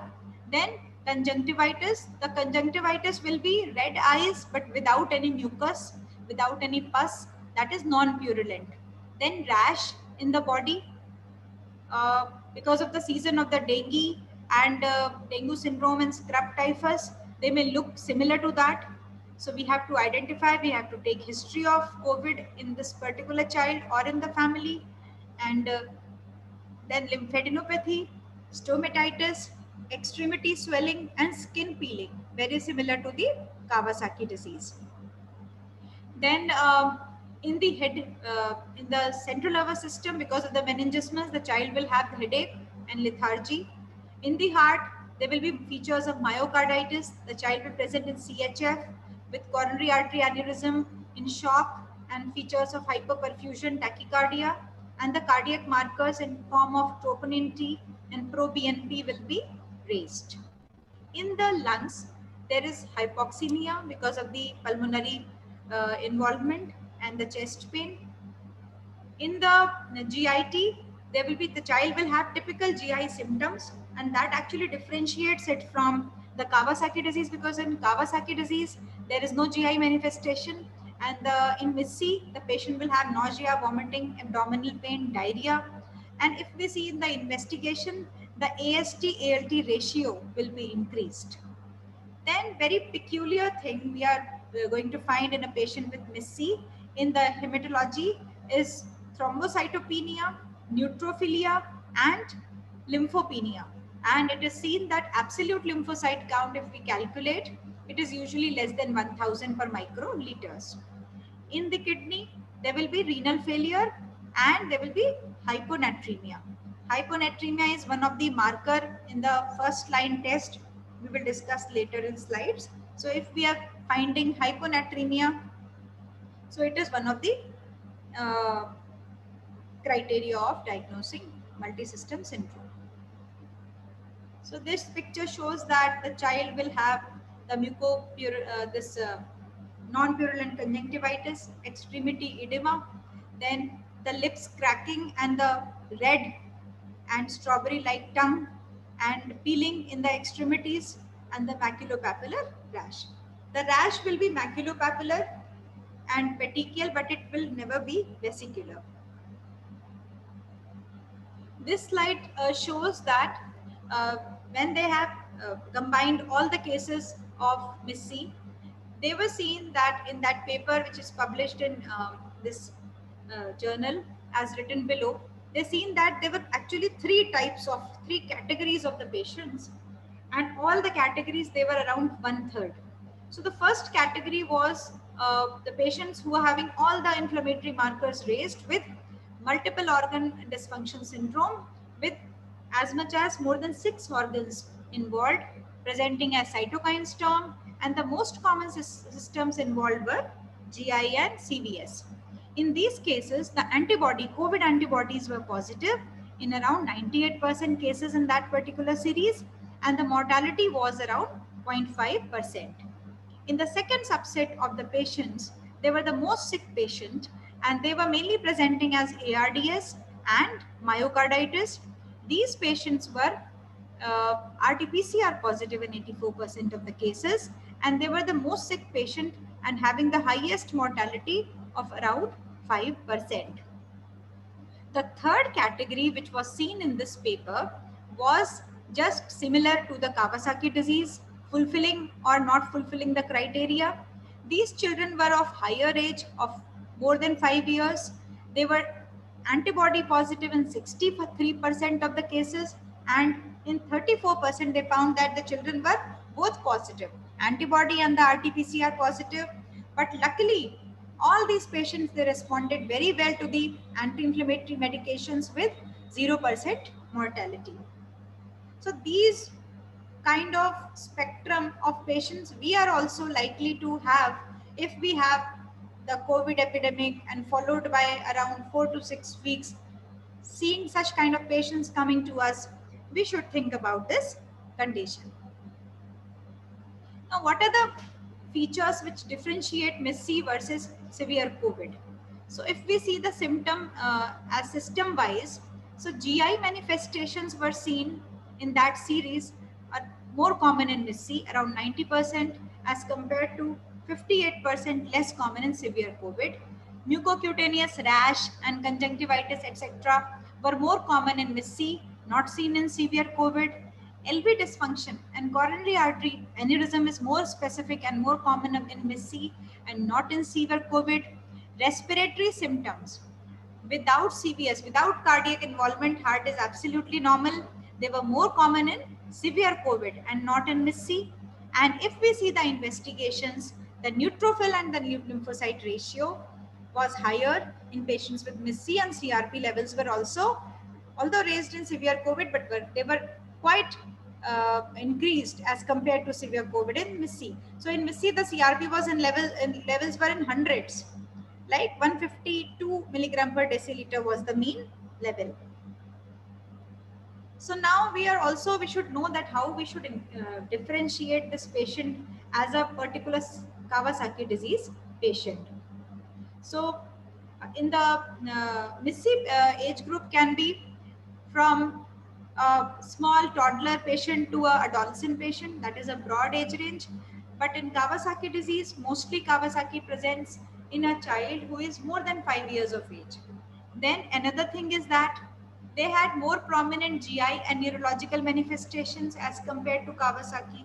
Kawasaki will never have the GI symptoms, and maybe MIS-C sometime can be without mucocutaneous manifestation, presents more frequently in shock because of the cardiac dysfunction and coronary artery aneurysm.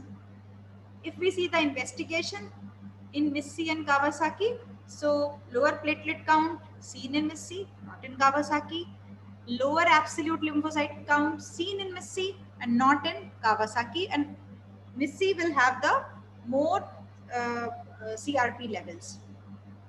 Another important thing, if we are thinking about this particular condition and clinically the patient is not having any shock, then it is very prudent to rule out coronary artery aneurysm and left ventricular dysfunction by doing echo in that patient, even if externally the patient may be absolutely normal, but he may have the cardiac aneurysms or some manifestations.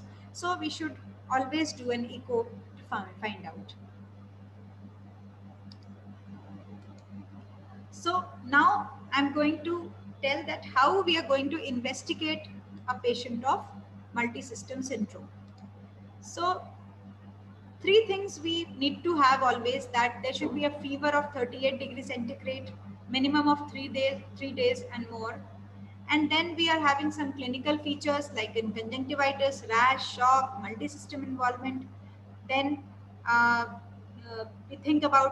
we start thinking about this condition, and then we will take history, that if in the family there were cases of COVID, mother or the child himself suffered from this infection around 1 to 2 months ago.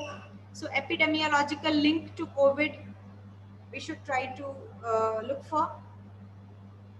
So suppose all these three things are there, we should see that patient is stable or patient is sick. So if the patient is in shock or life-threatening condition, then the patient is really sick.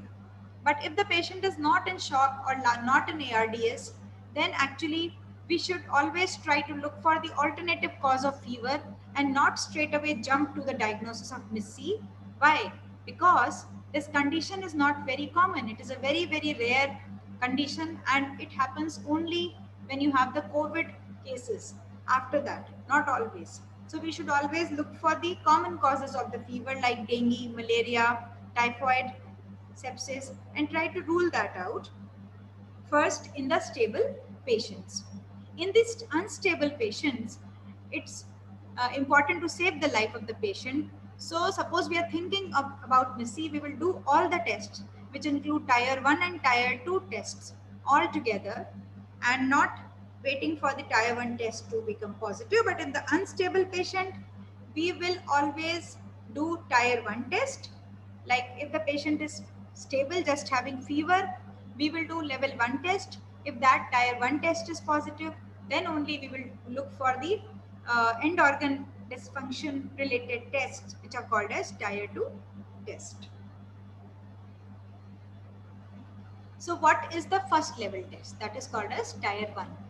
So we will do a complete blood count, metabolic profile, in which the liver function test, renal function test, ABG, and very peculiar is serum sodium, because I want to look for the hyponatremia, then serum this blood glucose level, and serum albumin. Third, we will do the CRP and ESR, and fourth is we will do the anti-COVID antibody, and we will also do the PCR, because in a PCR positive patient also can present as MIS-C. So what is a tier 1 positive screen? So suppose the patient is having the clinical feature, we have done all these tests, CRP is more than 5 milligram per deciliter and ESR is more than 40 millimeter in 1 hour in first hour. So then we will go ahead and look for the other general investigations and we will find any one of these. So which one? That is absolute lymphocyte count is less than 1000 per microliter, platelet is less than 1.5 lakhs, serum sodium is less than 135 MEq per liter, neutrophilia and hypoalbuminemia with the albumin level less than 3. So any one is positive along with the CRP and ESR raised, we will say that this is a tier 1 positive, and now I need to test for the end organ damage, that is tier 2 test. And for that it's very important to look for the cardiac markers because it affects cardiac structures, and so we need to do the ECG, echocardiogram, and we will do the cardiac markers, pro-BNP, trop-T, then inflammatory markers in which procalcitonin, prothrombin time, APTT, D-dimer, fibrinogen, LDH, triglycerides, cytokine panel, if available, we should do it. Then we should also do the blood smear. So what are the positive tier 2 screen?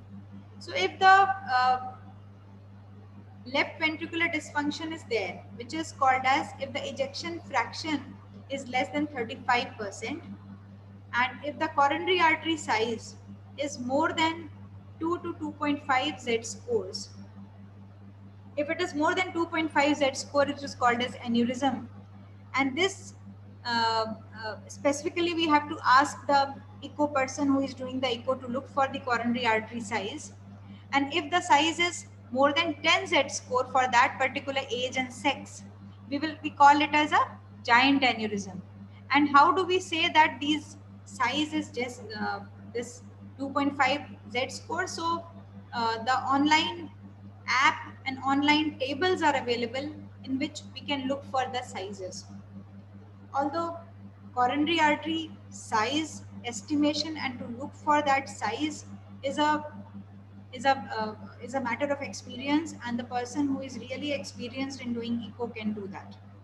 Then we will also ask the person to look for the valvular dysfunction and pericardial effusion. This can also happen in the MIS-C, and in the EKG we will look for the electrical conduction abnormalities. For pro-BNP levels, the cutoff in children is taken as 400 picogram per ml, above which it is called as positive. For D-dimer, the cutoff is more than 2 milligram per deciliter. For fibrinogen, the cutoff is more than 400 milligram per deciliter. In the peripheral smear, if you are able to see cystocytes and the Burr cells, then they are a positive clue towards the diagnosis of this syndrome. So now I am coming to the WHO diagnostic criteria of multisystem syndrome, which says that we should have 6 things positive, and all of them, they should be there to make the diagnosis. First is that it occurs in of course the child 0 to 19 years of age. Then fever of 38 degrees centigrade 3 days and more. This is a prerequisite, it should be there in the child. Then multi-system involvement. So what does this mean? So this is that 2 out of these 5 is present, and when 2 out of these 5 is present, we say that it is a multi-system involvement. What are these 5 points? First is rash or bilateral non-purulent conjunctivitis or mucocutaneous inflammation in the mouth, hand and feet. The second is hypotension or shock. Third is echo manifestation of dysfunction of myocardium, pericarditis, valvulitis, coronary artery abnormalities, and elevated trop-T pro-BNP. Fourth is evidence of coagulopathy with abnormal PT, APTT, and D-dimer. And fifth is acute GI problems, that is, the child is having diarrhea, vomiting, or abdominal pain. So this is the third criteria. Fourth is we should be able to show the evidence of inflammation as increased ESR, CRP, procalcitonin, which was there in the first child test. So this is must. Then exclusion of the other diagnosis. That is very, very important, because these things will also be there in any case of sepsis, in any case of dengue. So they should be negative. So before jumping straight away to the MIS-C, always think about that is the patient is having typhus, dengue, HLH malignancy. So suppose the patient is very sick and I want to treat him for MIS-C. So at that point of time, we are not having the sufficient time so that the reports are coming back and then we are excluding these conditions. Then straight away we can start treatment while awaiting the result of these investigations. However, in any stable patient who is having fever, rash, etc., but no shock and no desaturations, then one should actually wait for all these uh, prior tests report to come back so that these conditions are ruled out before starting the anti-inflammatory treatment by steroid or IVIG. Then sixth is there should be an epidemiological link with COVID virus, and for that we should do the PCR test and COVID antibody test. And if it is in both of these they cannot be done, then there should be a likely contact with the COVID patient. We should take history of COVID in the family of that child, the positive contact. So all 6 criteria must be met for calling that patient MIS-C. So we have seen that there is no single diagnostic test that it says that this is a patient of MIS-C. You have to look for the child as a whole. Now I am going to tell about the management of this condition. So the management has 3 arms. First, you have to manage the hyperinflammatory state by immunomodulators, that is IVIG, corticosteroid, and very rarely biological agent, which is an anti-interleukin agent, anakinra. Then second arm is that you are going to manage the procoagulant state if the patient is prone for thrombosis or has already developed thrombosis. For that, we need to give the antiplatelet medications, aspirin, anticoagulants, and low molecular weight heparin. And third is the most important arm, that is the supportive care.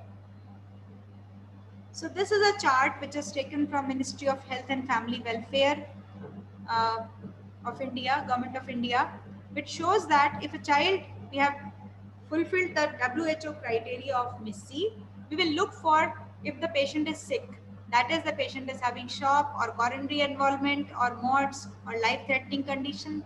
If any of these is yes, then we have to start the management without waiting for any reports to come back. And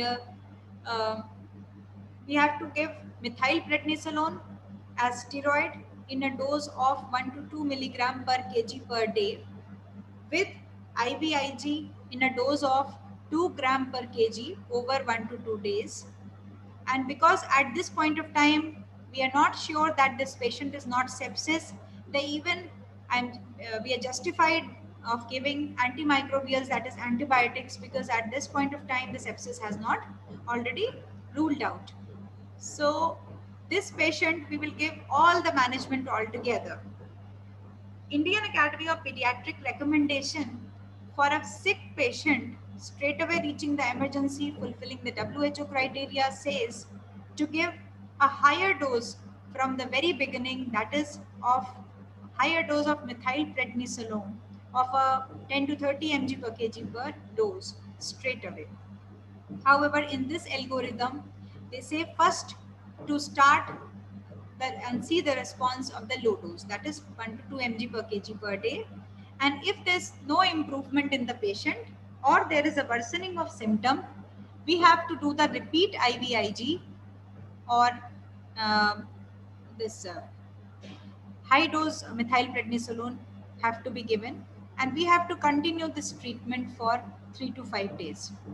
If the patient is not responsive, one may consider anakinra, that is anti-leukin drug, which is given 12-hourly subcutaneous injection, but we have never used it, and I'm not very sure about the availability of this drug in India. Then suppose the patient is having the manifestation, having the rash, came with the report of CRP, ESR positive, but the patient is maintaining saturation. He is not very in shock. So first of all, we should rule out the tropical infections first, and if that infection is ruled out, then any one of the inflammatory agent, that is either methylpred 1 to 2 mg per kg per day or IVIG 2 gram per kg over 1 to 2 day has to be started. For what is the indication of aspirin? So in a patient who has thrombocytosis, that is platelet count is increased, or the patient has coronary artery aneurysm in the echo that says that the size is more than 2.5 Z score, we have to give him aspirin, and in a dose of 3 to 5 milligram per kg per day with a maximum aspirin of 81 milligram per day. If a patient is having aspirin, the platelet count less than 80,000, or there is an active bleeding, aspirin is contraindicated. Another thing is if the patient is having thrombosis in any of the arteries, or there is a aneurysm and it is a giant aneurysm, that is the Z score is more than 10 times, or there is a evidence of left ventricular dysfunction, that is the left ventricular ejection fraction is less than 35%. In that case, we have to give the patient take the patient on enoxaparin in a dose of 1 mg per kg per dose 12 hourly subcutaneously. When we are giving the patient enoxaparin, we have to monitor the factor 10A levels, and we want to maintain that 0.5 to 1. However, factor 10A levels are not very easily available parameter, which is not very easily available in the labs. So how long we are going to give steroids? Steroids we need to give as long as the inflammatory markers are raised, and we will shift the patient on oral this prednisolone at 1 to 2 mg per kg per day, and to gradually taper over 2 to 3 weeks while monitoring the inflammatory markers, and to stop as soon as your markers decrease.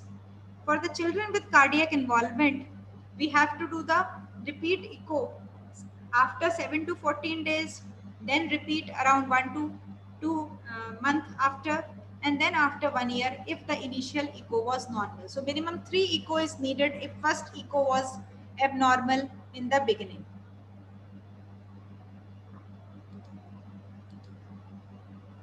Now duration. I have already discussed that immunomodulators till your the CRP, ESR, pro-BNP, they're all raised. We will give till then. Then aspirin minimum 4 weeks after the diagnosis till the coronary artery size dilatation becomes normal, and the platelet count, if it is thrombocytosis, it normalizes. And enoxaparin if for thrombosis or giant aneurysm it is started. So minimum 3 months of enoxaparin has to be given, and for thrombus, pending resolution of thrombus, we will give till there is a resolution of thrombus.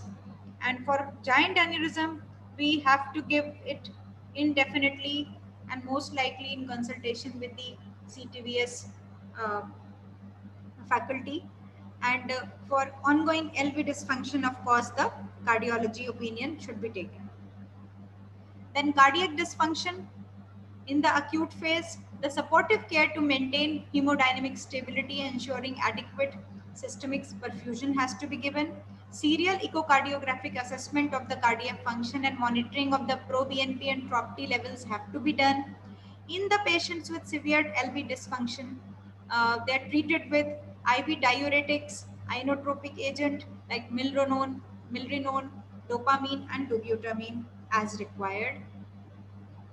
So management of shock, management of respiratory failure, management of multi-organ dysfunction, antibiotic therapy, and gastroprotection by giving PPI.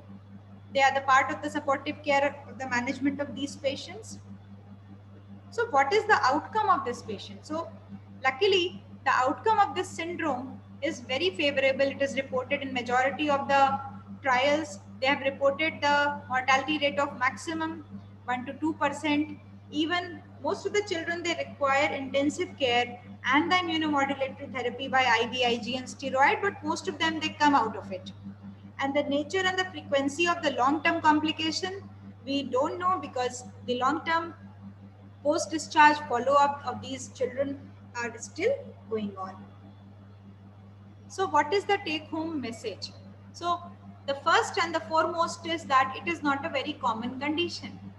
Always we should think of the common conditions causing fever first. Investigate judiciously if high index of suspicion for MIS-C is there, and we have to provide good supportive care, and we have to ensure judicious use of medications, and outcome is usually favorable in such cases. My sincere thanks to all the contributors.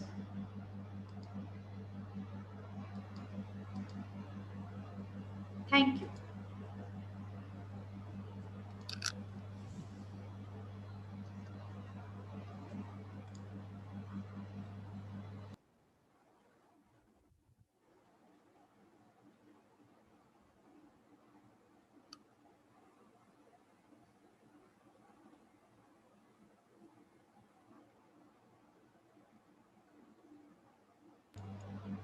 So there will be a gap of around 20 minutes for lunch, and then we will meet, I think, at 2:50, and we will start with Dr. Sandhya Chauhan, and she will be talking about the PICU management, general care of the patient, hand hygiene, and the prevention of VAP.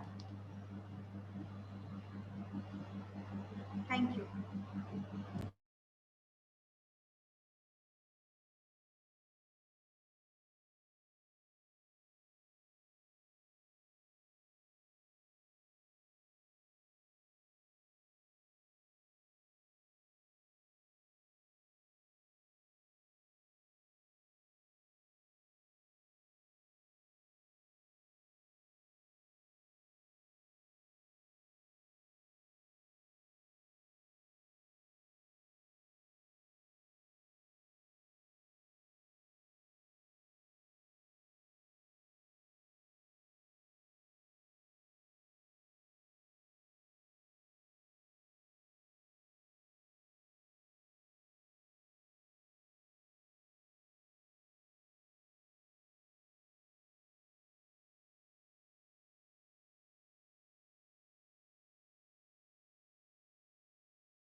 So welcome back for the post-lunch session, and I want to welcome Dr. Sandhya Chauhan for the post-lunch session. Dr. Sandhya, please share your screen and start. Thank you, Dr. Shalini.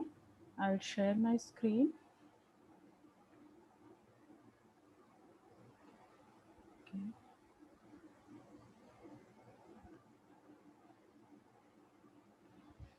Okay, at the outset, I'd like to wish a very good afternoon to Dr. Chandrakanta ma'am and all the participants. So in this lecture, we'll be discussing about the general care of a child in pediatric intensive care unit. Okay, so what are the learning goals? To learn the importance of the supportive care, to learn the components of the general care of critically ill child and how to provide that general care in pediatric intensive care setup. Okay, so once a child is admitted in pediatric intensive care, the basic goal is early identification of the primary disease pathology process, the severity assessment and resuscitation of critically sick patient. And the primary focus of attention and intervention in the intensive care is on the precipitating disorder. But once a child is admitted in pediatric intensive care, one thing we have to be very aware and conscious about is that intensive care setting in itself is a very hostile and dangerous environment. So, on one hand, where our focus definitely should be managing the primary illness and the severity related to it, on the other hand, we should not forget the basics of routine, supportive, and preventive care in intensive care unit. Now, this routine care is standard across the wide spectrum of presenting pathologies. That is, whether a patient is mechanically ventilated for a lung pathology, or is suffering from suppose renal disorder, or is having a life-threatening MISC, the basic care bundle has to be followed for each and every patient in intensive care unit. Okay, so next slide.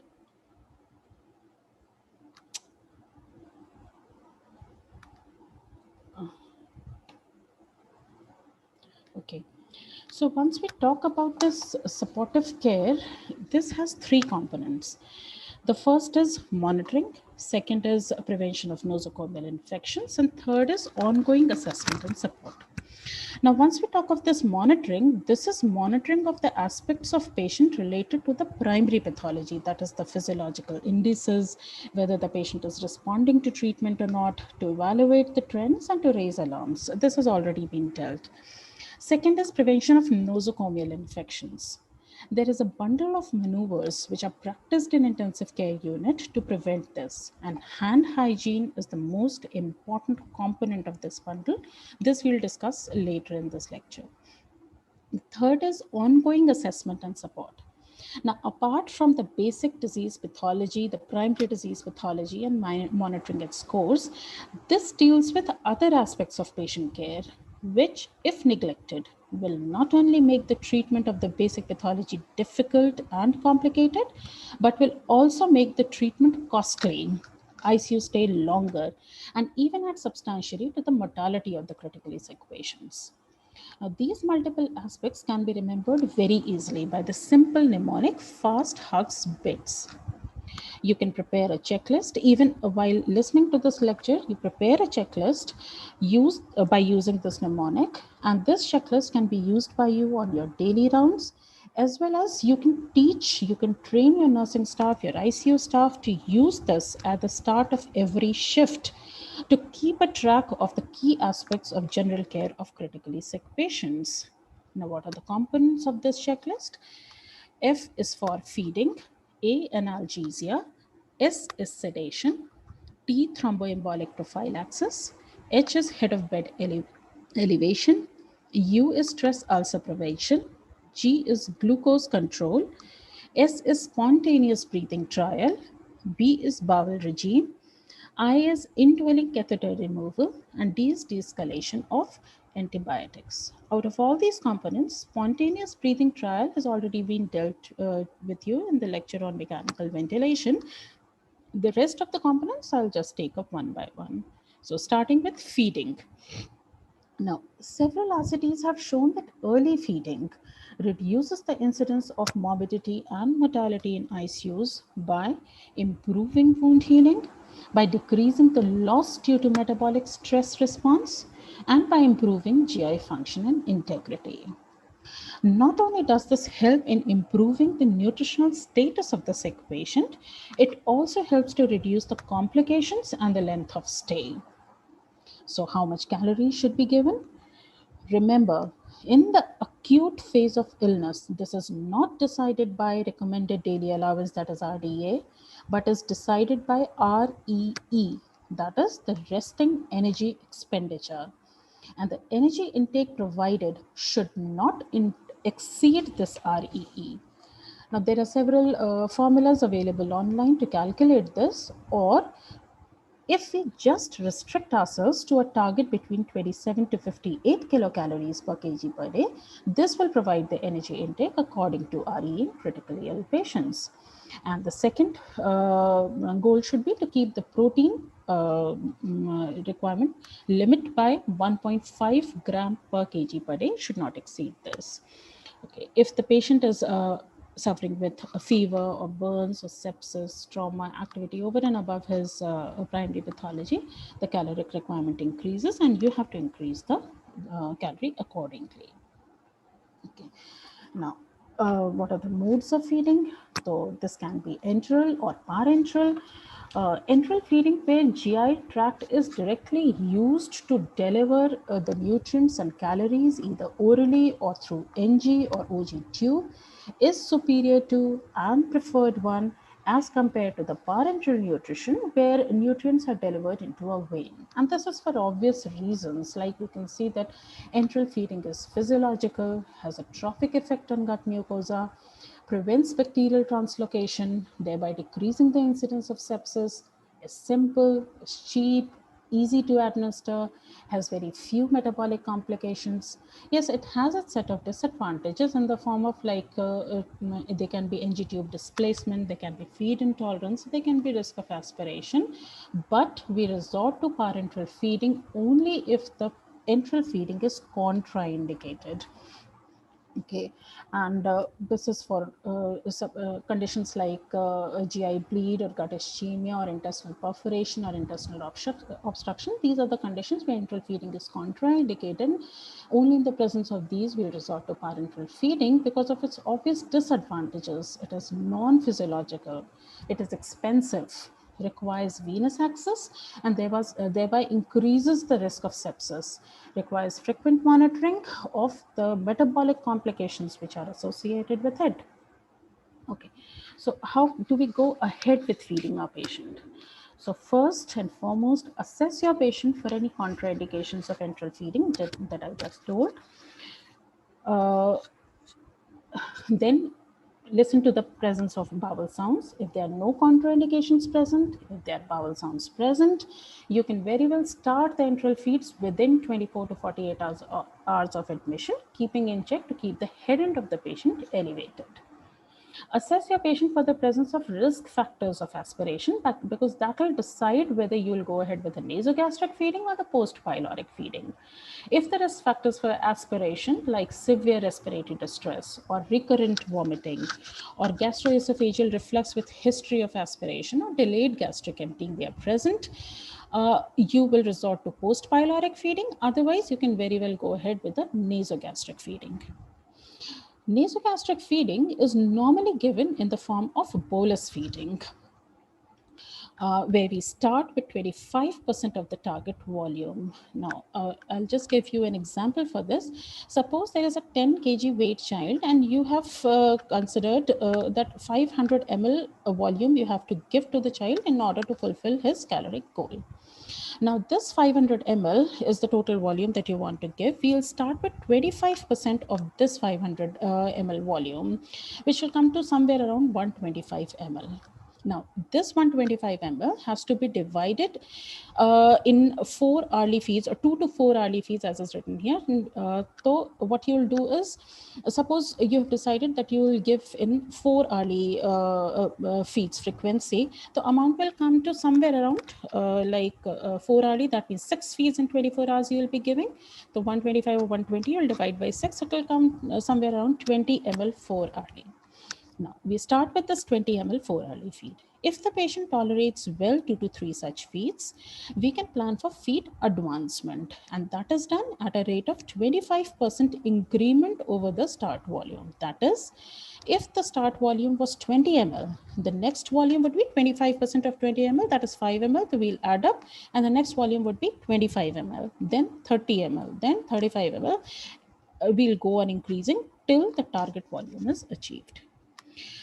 If you resort to post-pyloric feeding, it can be nasojejunal or nasoduodenal. It is normally given in as a continuous feeding, and the volume, the start volume is somewhere between 1 to 2 ml per kg per hour. Suppose in the same 10 kg weight child, if I resort to continuous feeding, I'll start with 1 to 2 ml per kg. That is 10 to 20 ml per hour. Maximum volume can be 25 ml per hour.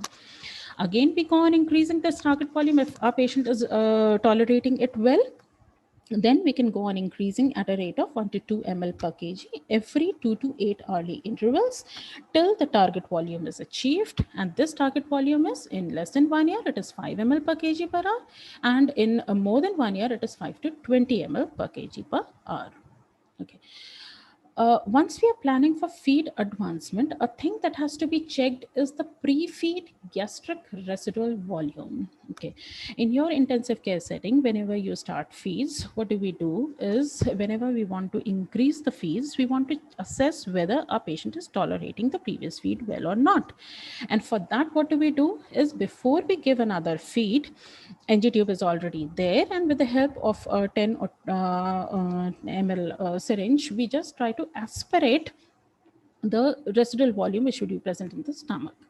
Suppose you have given a feed, the previous feed of 20 ml, and the amount that you have aspirated comes out to be 10 ml or 15 ml. That is more than half of the previous feed volume. Or in cases of higher feed volumes, if the GRV is more than 150 ml or 5 ml or more than 5 ml per kg, you will have to hold the next feed. If your patient is still not responding, you can go ahead with prokinetics, that is metoclopramide or domperidone at a dose of 0.2 milligram per kg per dose. Still your patient is not tolerating, you can resort to smaller volume frequent feed, that is 20 ml 4 hourly can be changed to 10 ml 2 hourly or 5 ml hourly feeds. The composition of your feeds should be such as to meet the needs of the critically ill child, which in up to 6 months of age is breast milk or expressed breast milk or formula feed. In children between 1 to 10 years, milk-based feeds are normally preferred, but we can use dal and porridge also. For fortification of the feeds, for increasing the calorie density, we can go ahead with fortification of the feeds by adding MCT oil, sugar, or puffed rice. And care has to be taken for the supplementation of vitamins and minerals in the recommended daily allowance that can be given either IV or orally. You can even take the help of a dietitian to take care of the needs of your nutrient needs of your children. Okay. Once the acute phase of illness is over, that is by the 7th to 10th day of illness, the calorie delivery has to increase to more than 50% from the present value to avoid underfeeding and thereby ensuing malnutrition. Okay. Second, we are going to talk about sedation and analgesia.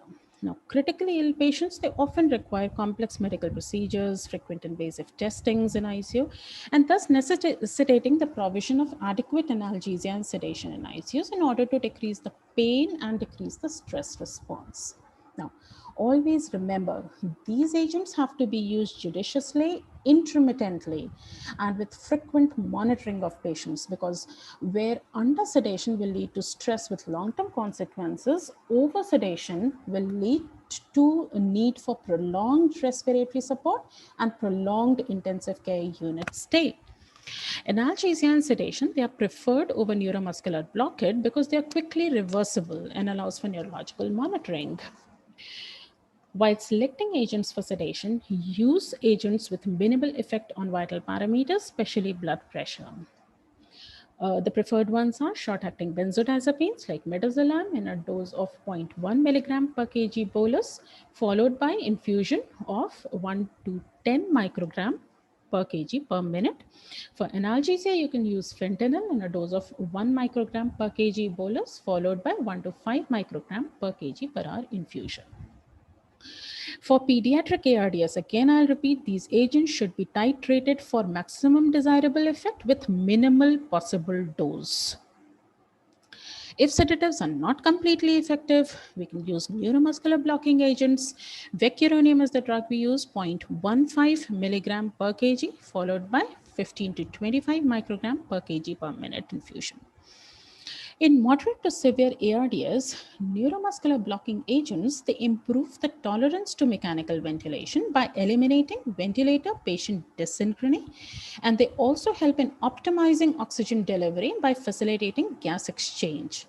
But their use has its own limitation in the form of profound muscle weakness. So they should be used in minimal possible dose along with observing a daily neuromuscular blockade holiday of 1 hour at least in order to monitor for the clinical movement and to monitor for the development of critical illness polyneuropathy. Third is glucose control. In sick patients, blood glucose abnormalities, especially hyperglycemia, is common, it being a stress hormone response. Also, they can be, because of the primary pathology per se, they can be peripheral insulin resistance in the patient, or because of additional effects of medications like steroids and exogenous dextrose administration, hyperglycemia can be there in the patient. Both the duration of hyperglycemia and the index of variability of glucose levels, especially the peak glucose level, they are independently important and associated with increase in mortality by increasing the need of inotropic agents or mechanical ventilation or the risk of infection, but they are independently important. Normally, all the ICUs, they follow the protocol of testing blood glucose level at the time of admission.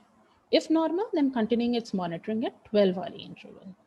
Any abnormal reading is then followed by more frequent monitoring, and that is at the rate of 2 to 4 hourly interval. And what is the aim? The aim is to maintain the blood glucose level to less than 150 milligram per deciliter. But remember, aggressive attempts of lowering blood glucose level or keeping a tighter glucose control can lead to hypoglycemia, which is equally deleterious. So our aim should be moderate glycemic control, which should be high enough to avoid hypoglycemia and low enough to avoid excess catabolism, ketoacidosis, hyperosmolarity, or risk of infection. Any blood glucose level of more than 180 milligram per deciliter requires, the first step should be you reduce the glucose infusion rates. If the patient doesn't respond, then definitely you will go ahead with insulin infusion. Next is pressure sores. They're common in pediatric intensive care unit. Incidence is 26%. Common sites are occipital region, nose, chin, neck, heel, sacrum. Risk factors are mechanical ventilation, HFO, hypotension, malnutrition, sensory loss, dependent edema, central line in the neck, length of stay of more than 96 hours. How do you prevent them? By regularly examining the skin. Train your nursing staff for doing this. Frequently changing the position of the patient, that is, frequency should be 2 to 4 hourly. The patient's position should be changed, providing adequate nutrition to the patient, keeping the sheets dry and wrinkle free, or we can use pressure mattresses like here shown in the photograph. Okay, in the classification of pressure sores, we have around 4 stages and then 2 other conditions. I'll just show you the photograph, but before that, we'll look at it theoretically. Stage 1 is intact skin with non-blanchable redness. What is the management? Just protective dressing. Stage 2 is shallow open ulcer with red-pink wound. After cleaning the wound with saline or water, moist dressings such as transparent film or hydrochloride dressing or hydrogel or foam or alginate dressing, etc. can be used, whatever is available with you. Stage 3 is full thickness tissue loss with visible subcutaneous fat, and stage 4 is full thickness tissue loss with exposed muscle and bone. In both these 2 conditions, if there is no necrotic tissue, you first clean the wound and then apply a moist to absorbent dressing. In unstageable stage, there is a full thickness tissue loss with base of ulcer covered with slough or eschar. Now, that is necrotic tissue. Here, you will have to perform the debridement of this necrotic tissue first, and then cleaning the wound and applying moisture absorbent dressing. And then there can be a stage of suspected deep injury. That is, the patient is presented to you with purple, maroon, localized area of discolored intact skin or blood-filled blister, and you don't know exactly how much is the depth of the ulcer. So the photographs here are, this is stage 1. This is the non-blanchable erythema of intact skin here. This is stage 2, that is partial thickness skin loss with exposed dermis, this yellow one, reddish pinkish wound. This is the full thickness skin loss with visible subcutaneous fat. Here it is full thickness skin loss, tissue loss, and the visible bone is there. This is the unstageable one, obscured. The wound is in fact obscured with full thickness skin and tissue losses there, but covered with a lot of eschar, and we can not exactly tell how much deep the ulcer is. Okay, now we'll come to eye care. Our ocular surface is normally protected by our ability to produce tears, to blink, to close eyes with rest or sleep. All these mechanisms, they are compromised in intensive care population, thereby increasing the risk of developing ocular surface disease. Now, just imagine, think of what all you are going to do in a pediatric intensive care unit, or what you have been doing. Like, you're providing oxygen with the help of oxygen mask to the patient. Now, this flow of oxygen, this gas flow, will have a drying effect on the corneal surface. Same would be happen if you're giving this gas flow through a CPAP. Suppose you're sedating the patient, it reduces the blink reflex. You have given muscle relaxant to the patient, it decreases the ability to close eyes, leading to lag of ophthalmos. If a patient has already suffered a neurological insult, it further reduces the protective mechanisms in the eyes, and thereby leading to abnormalities like exposure keratitis, corneal ulceration, infection, as seen in quarter of patients. What you can do is use lubricating ointments, artificial tears to keep the cornea and conjunctiva wet. 1 drop every 6 hours in both eyes. If eyelids are not fully closed, as you can see here in the photograph, they are used, protective eye taping is being done. It is very effective in preventing corneal erosion. And if there is evidence of infection in the eyes, definitely you'll have to use antibiotic eye drops. Next is oral hygiene. These children in intensive care unit may not be able to maintain oral hygiene and to have a normal saliva production due to numerous interventions, again, like the use of sedation, like fluid restriction if you're doing to the patient, if you're putting the patient nil orally, if you're giving drugs that may exacerbate xerostomia. All this leads to accumulation of dental plaques and tongue coating, and thus thereby predisposing the oral cavity to colonization with drug-resistant organisms and plaque formation. These form a very important source of ventilator-associated pneumonia, and therefore regular cleaning of oral cavity, especially intubated kids, is very important. Antiseptic solutions like chlorhexidine can be used for this purpose. While cleaning, we have to ensure that the dislodged plaques and secretions are not aspirated. And this we can ensure by keeping the head end of the patient elevated, by keeping the endotracheal tube cuff inflated, by using closed suction as far as possible. Okay. These are certain pediatric clinical guidelines have been formed about how you can go ahead with managing the hygiene of the oral cavity. And for that, we'll just, they have divided the pediatric age group into 3 parts. First one is neonates and infants less than 1 year with no teeth. Second is infants and children 1 to 3 years with teeth. And last is children more than 3 years with teeth. Now what you can do is first ensure that the head end of the patient of the bed is elevated to at least 30 degrees. Wash and dry your hands, don disposable gloves.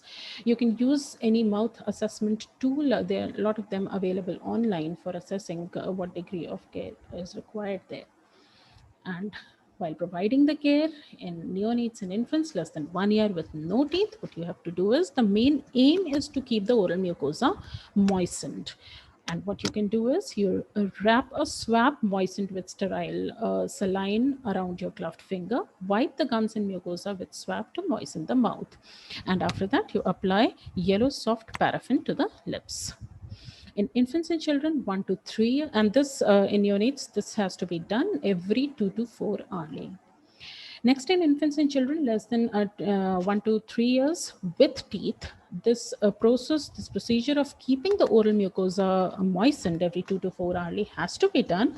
Along with that, we add up by adding a 12 hourly brushing of the teeth with soft small-headed toothbrush and smear of fluoride toothpaste. In children more than 3 years with teeth, the oral mucosa is kept moistened every 2 to 4 hourly. 12 hourly brushing of the teeth is also being done. And the third thing that we add is after brushing of the teeth, 30 minutes after toothbrushing, apply 1% chlorhexidine gluconate gel around the oral mucosa, teeth and gums. All over the oral cavity, you have to apply that, and do not rinse or moisten mouth with water following this. Okay. Next is stress ulcer prophylaxis. In sick patients suffering with especially hypovolemia or decreased cardiac output, or having a lot of pro-inflammatory cytokine release, these patients are normally predisposed to acute gastric stress ulcers due to decreased mucosal blood flow or decreased GI motility. These can lead to upper GI bleeding, especially if the risk factors like thrombocytopenia, coagulopathy, organ failure, mechanical ventilation with use of high pressures, shock, prolonged surgery, or steroid is being given. Still, prophylaxis is not routinely advised because it has been seen, certain RCTs report, that it may increase the risk of nosocomial infections. So what you can do is be cautious, observe for the amount and color of nasogastric aspirates. The first indication of GI bleeding, start with ranitidine or sucralfate or PPIs like pantoprazole. Next is thromboembolic prophylaxis. Now, venous thromboembolism is increasingly being recognized in children because of risk factors like secondary to illness per se, age less than 1 year or more than 14 years, recent surgery, complex medical conditions like malignancy or chronic cardiac disease in the patient or chronic renal disease in the patient, prolonged hospitalization, inherited or acquired thrombophilia. Central venous catheter is the most common risk factor for thromboembolism. What you have to do is strict monitoring of the clinical signs and symptoms of venous thromboembolism should be done in children. Since most pediatric VTs are catheter related, they can be located in the upper venous system, giving rise to swelling, pain, discoloration in upper extremity, or in the lower venous system, like abdominal, inguinal, or leg pain can be given rise to, along with swelling, bluish purple discoloration in the lower extremity. If suspected, Doppler venous ultrasound is the commonest modality to diagnose VT in children.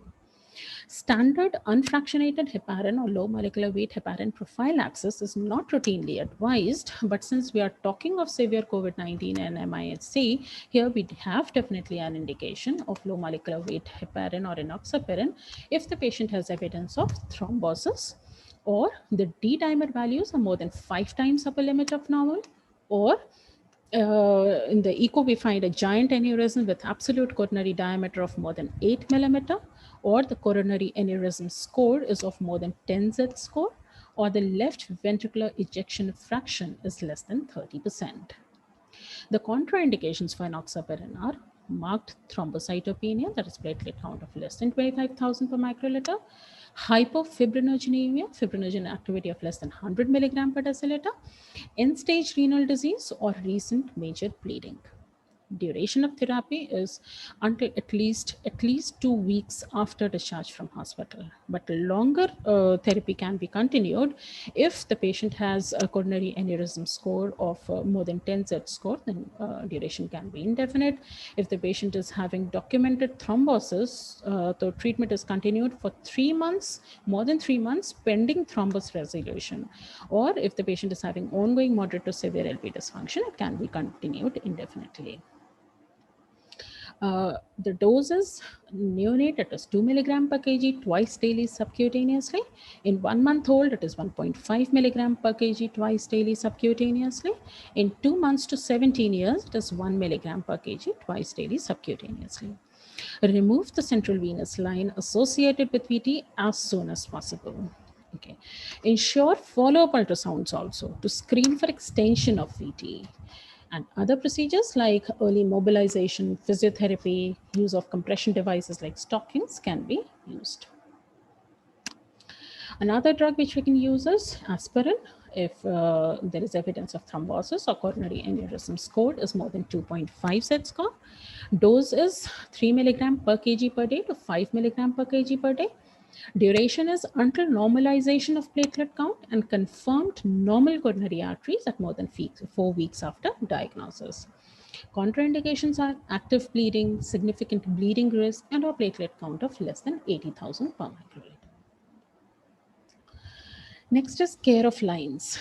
Now, once the patient is in intensive care unit, a lot of lines are used like intravenous lines, central lines, chest tubes, PD catheters. Since these lines, all these lines, they are important source of nosocomial infections, they should be observed very carefully. First, we'll take the IV cannula. It should be examined at least once per shift for phlebitis. The cannula site should be observed while you're giving bolus injections or once you're checking for the IV flow rates or when the solution containers are being changed. For the objective assessment of these IV sites and for intervention, we have a visual infusion phlebitis scale of the IV scale. Now, what is this? This is the scale which has from score 0 to score 5. Score 0 means site is healthy. There's no signs of phlebitis. We just have to observe the cannula. In score 1, one of the following is present, 1 for 1. That is either slight pain or slight redness. It is present. These are the possible first signs of phlebitis. Observe the cannula. In score 2, 2 of the following are evident. That is, the patient may have pain at the IV site plus swelling or swelling plus erythema at the IV site or pain plus erythema at the IV site. This is the early stage of phlebitis. We remove the cannula here and change the site. In stage 3, all the signs, pain, induration, erythema, everything is present. This is the intermediate stage of phlebitis. Here you remove the cannula, change the site, and consider treatment in the form of limb elevation, use of an anti-inflammatory analgesic like ibuprofen, wearing of compression stockings. In score 4, all the signs are evident and extensive along with palpable venous cord. This is the advanced stage of phlebitis, or we can say it is the beginning of thrombophlebitis. Remove the cannula, change the site, consider treatment in the form of limb elevation, use an anti-inflammatory analgesic, make the patient wear compression stockings. Along with that, you can use thrombophobe ointment. This ointment contains benzyl nicotinate plus heparin. This not only dissolves the clot present superficially near the skin, but also relieves pain and inflammation by increasing the blood flow. In score 5, all are evident. Along with that, your patient will develop pyrexia. This is the established phase of thrombophlebitis. Remove the cannula, change the site, consider other treatments. Along with that, it is an indication to initiate antibiotics. Central venous line, it should be monitored regularly for displacement, bleeding, patency, infection, or for hematoma formation at the site. Remove as soon as no longer needed, or your patient develops fever with no obvious foci. Chest drains, they should be assessed periodically for movement of fluid column, amount and nature of drainage, displacement, breath sounds, subcutaneous emphysema. Peritoneal dialysis catheter, monitor the patency of dialysis catheter and flow rate regularly. Remove as early as possible after completion of peritoneal dialysis, and never forget to send the peritoneal dialysis fluid and catheter for culture. Chest physiotherapy. Now, critical illness in itself, followed by intubation, followed by mechanical ventilation, supine position of the patient, they lead to deleterious effect on the lungs due to decreased cough reflex, decreased mucociliary clearance, sequestration of secretions, decrease in lung compliance, etc. Here, chest physiotherapy plays an important role in restoring lung health by increasing the drainage of secretions, improving ventilation perfusion matching, decreasing the work of breathing, and increasing functional residual capacity. And as shown here in this photograph, this can be achieved by, you can use either a percussion maneuver or vibrations in various positions to achieve this. Okay, this is prone position in ventilated children. Now, this has been shown to increase oxygenation in early stage of ARDS by increasing functional residual capacity, by increasing in perfusion, ventilation perfusion matching, by enabling drainage of secretions, by improving lymphatic drainage. And the indications are in severe ARDS or children with severe COVID or in non-intubated children. Effectiveness in moderate cases is still being investigated, but if you plan to use this, there are 6 positions as shown here. It begins by lying in prone, then lying on your right side, then sitting up, then lying on your left side, then semi-proning, and then proning position. These positions are practiced on flat bed for 30 minutes to 2 hours at least, every position for 30 minutes to 2 hours, and at the completion of 6 steps, again the cycle can be repeated. So the key messages are: understand the importance of holistic care for a critically ill child. Use this mnemonic fast hugs beds to prepare your checklist. Train your nursing staff, your ICU staff to use it at the beginning of every shift. Use minimal sedation, practice early extubation to improve the patient's outcome. Understand that nutritional support is equally important for early recovery. Physiotherapy not only helps to prevent pressure sores, but also helps in improving the lung health of the patient, and always follow the dictum, first to no harm. These are the suggested readings, and these are the skills that we have achieved. Okay. Next part of this lecture is regarding asepsis and pediatric intensive care unit. What are the learning goals? We have to understand what are healthcare associated infections. What are the common infections? We have to know how to maintain strict asepsis in wards and minimize common HAIs. Learn the importance of hand hygiene and to practice VAP bundle, ventilator associated pneumonia bundle. Okay. So what are healthcare associated infections? Now, CDC says it defines HAIs as any clinical infection, localized or systemic, that was not present at the time of admission. It is they form a major cause of mortality and morbidity apart from the basic primary pathology with which the patient has been admitted. Nearly 1/3 of the critically ill children suffer with them. There are 3 types: bloodstream infections, VAP, ventilator-associated pneumonia, and catheter-associated urinary tract infection. What are the factors that increase the risk? The age of the child, if it is less than 1 year, prolonged stay in pediatric intensive care unit, very important. Severity of illness at admission, prolonged use of sedation, broad spectrum antibiotics at the outset if you use them, pre-existing medical conditions, and use of invasive devices. Can we reduce this? Yes. With the use of standard precautions, this 4-pronged standard precaution, use of personal protective equipment, safe injection practices, respiratory and cough etiquette, and most important, hand hygiene. Okay. Now, the slide is showing you 2 posters of hand wash or hand rub. You can very well download them online, display the posters near hand wash areas. For hand washing, soap or any hand wash having chlorhexidine and alcohol can be used. There are 11 steps, and the duration of entire procedure is around 1 minute. This hand rub, there are around 8 steps. The duration of entire procedure is around 30 seconds, and you can use 0.5% chlorhexidine with 70% ethanol for hand rub purpose. This slide is showing the 5 moments of hand hygiene.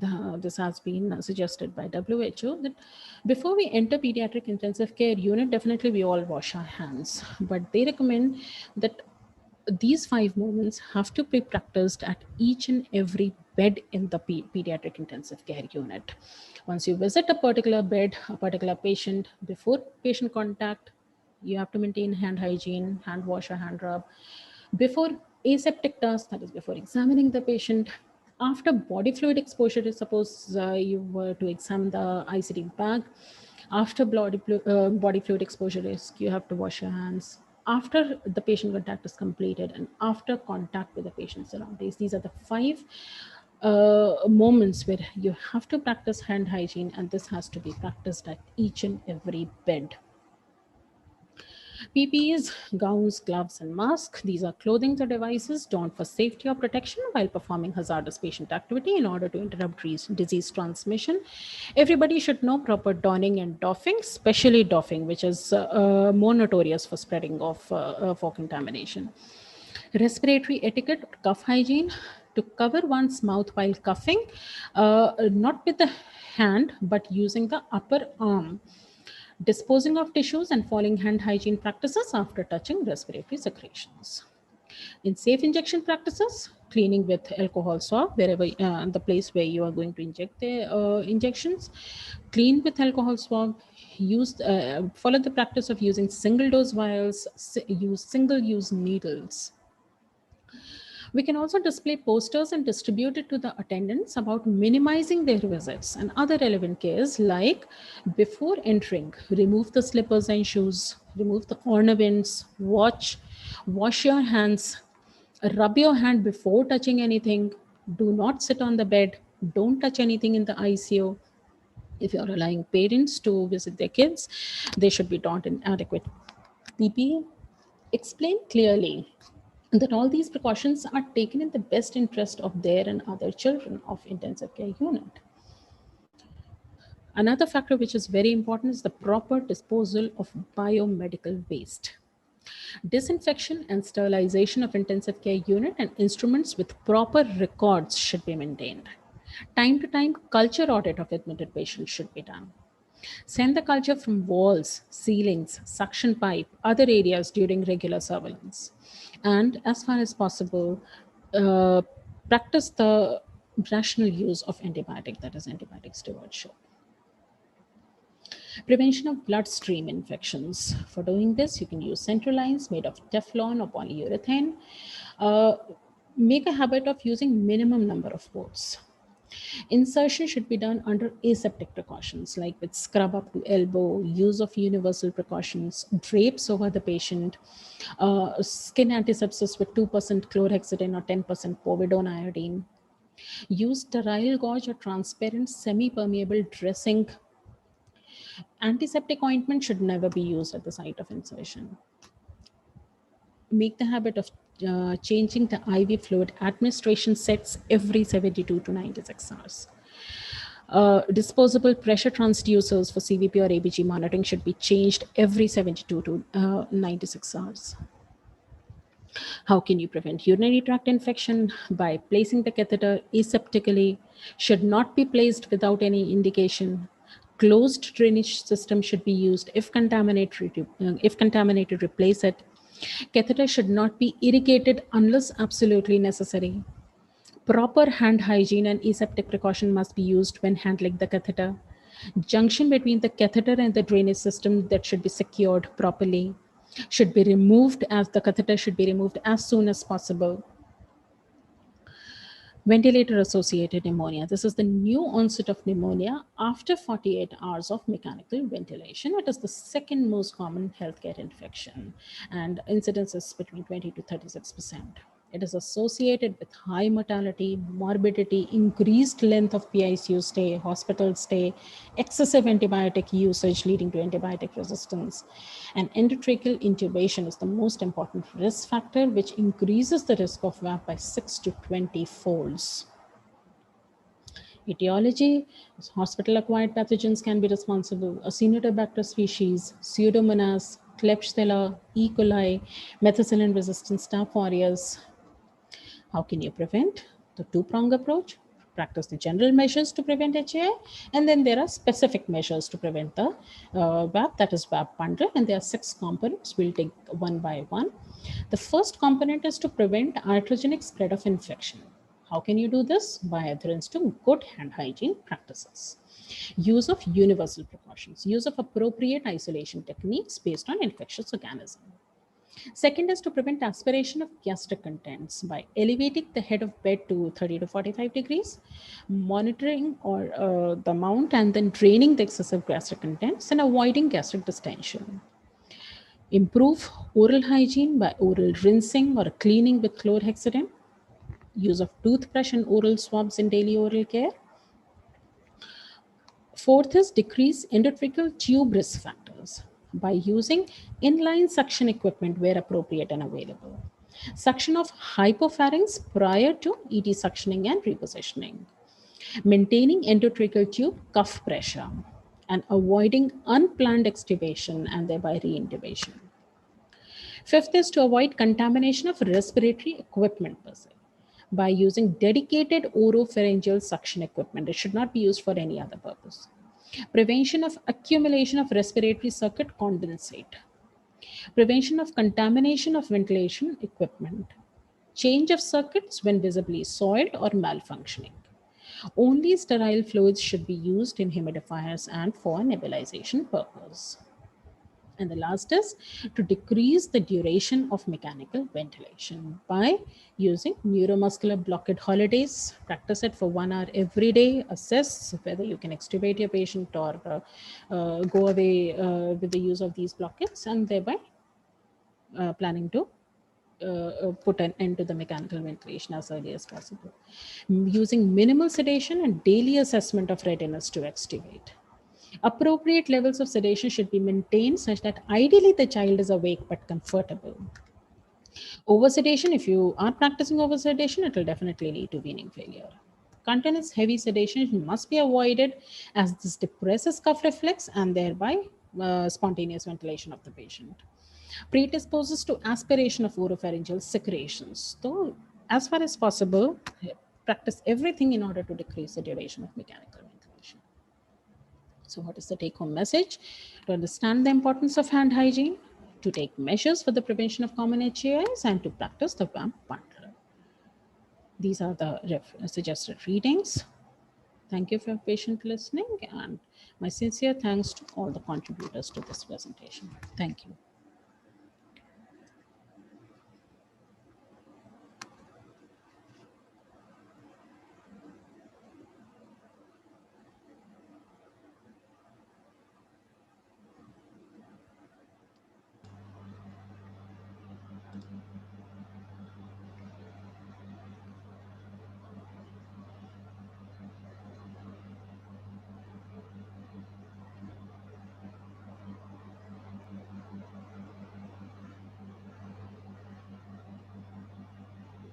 Thank you very much, Dr.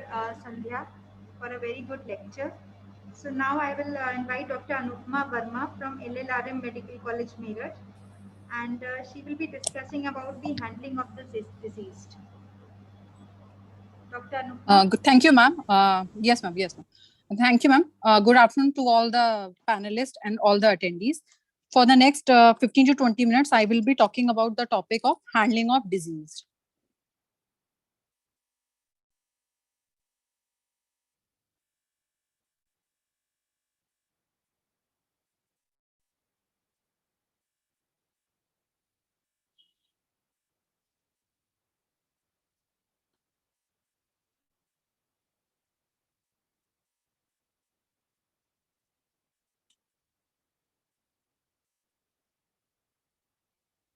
Ma'am, is my presentation visible to all?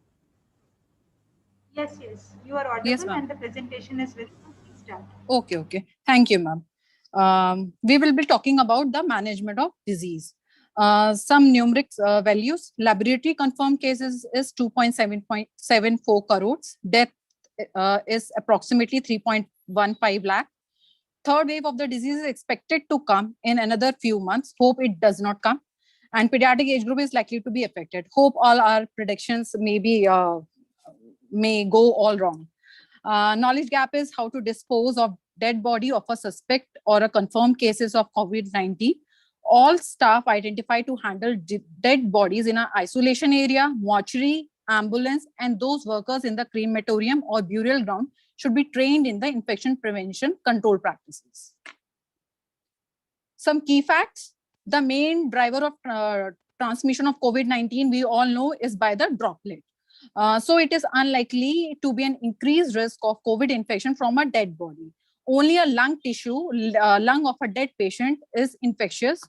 So lung part should be handled during if autopsy is done, then the lung part should be handled with care, because it can be the most infectious part in the body. Skills to be enhanced are hand hygiene, use of personal protective equipment, and appropriate disinfection. These three things we will be talking about again and again throughout my slide. So these things should be there. मतलब we should understand these three things. इसी पे actually सारी चीज है. मतलब ना body को कैसे handle करना है, मौसरी में कहाँ handle करना है, during transport कैसे handle करना है. तो यही तीन चीजें हैं जो हमें हमेशा ध्यान रखनी है. Hand hygiene, use of personal protective equipment, and appropriate disinfection. First, standard precautions to be followed by healthcare worker while handling dead bodies of COVID. First is again hand hygiene, use of personal protective equipment. It includes water-resistant apron, gloves, mask, and eyewear. That's all. मतलब water resistant जिससे कि आपके अंदर के कपड़े वो soil ना हो, बस इतना. Safe handling of sharps and disinfectant bag housing dead bodies, instrument devices used in the patient, and disinfect linen. Clean and disinfect environmental surfaces. These are also important for the safety of our staff. Removal of body from the isolation area, room, or area. The health worker attending to the dead body should perform hand hygiene again.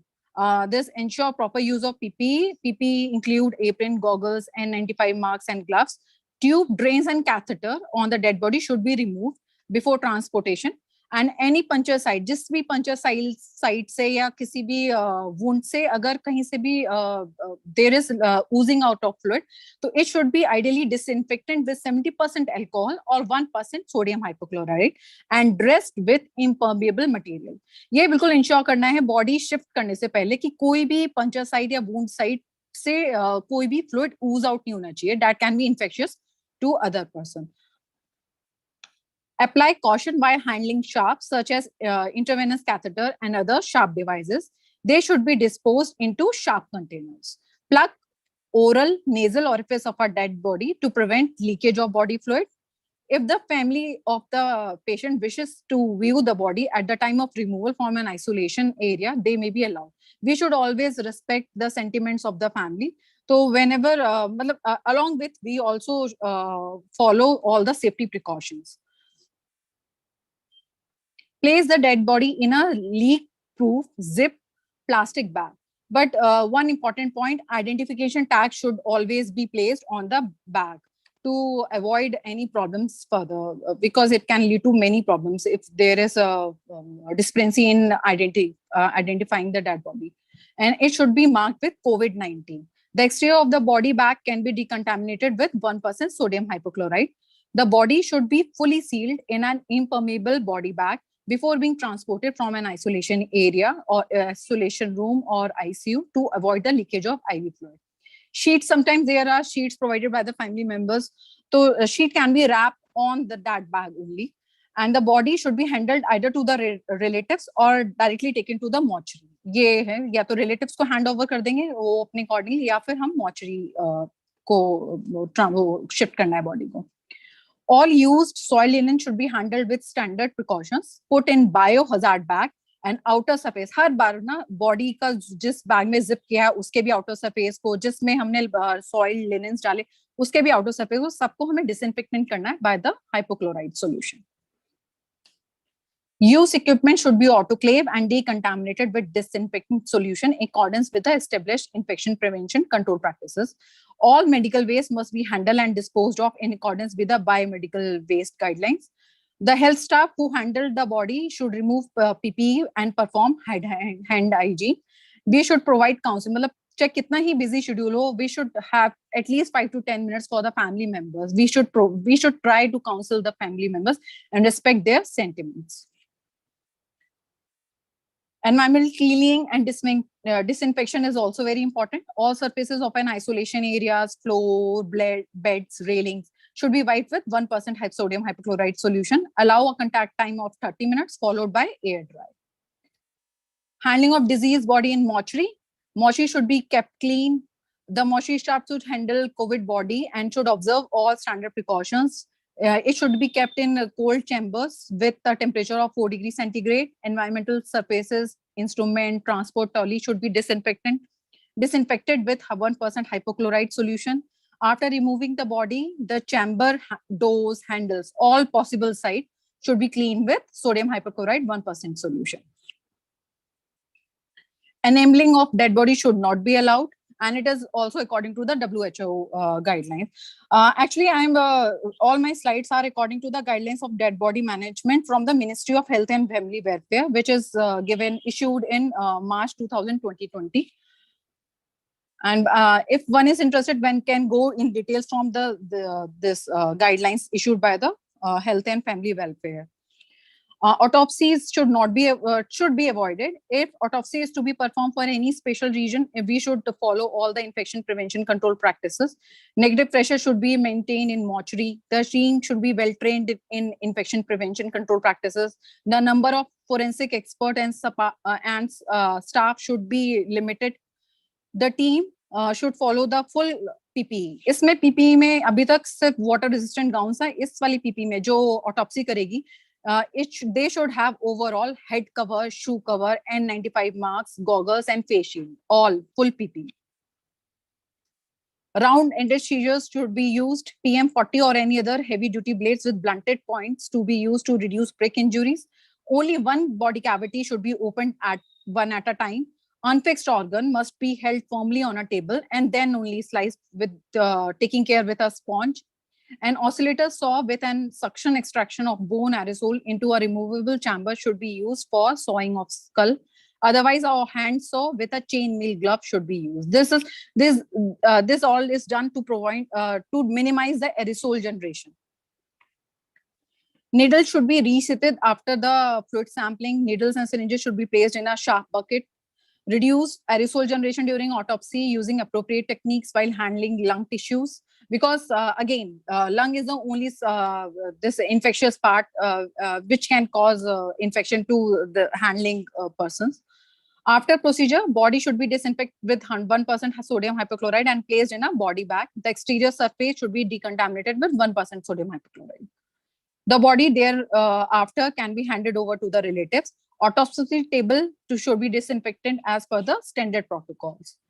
Then talking about transportation, the body transportation से पहले body हमने उसमें plastic zip में lock कर लिया और exterior of the surface is cleaned with sodium hypochlorite. So hence, if we are doing all the hand precautions, then it is least infective. The body secured in body bag, exterior of which is decontaminated, poses no additional risks. ये थोड़ा ना समझाना है. Basically, जो driver है, जो उसे handle करना है, तो there is no additional risk. अगर अभी तक हमने body को सही से handle किया है तो. The personal handling the body may follow standard precaution. Just surgical mask or gloves sufficient है इस time के लिए. The vehicle after the transfer of the body to cremation or burial will be decontaminated with 1% sodium hypochlorite.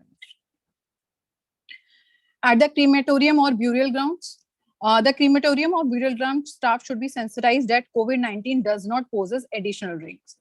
ये जरूरी है बताना सबको ना, और ये अवेयरनेस होनी चाहिए कि बॉडी अभी तक अगर हम कहें तो body does not cause any additional risk.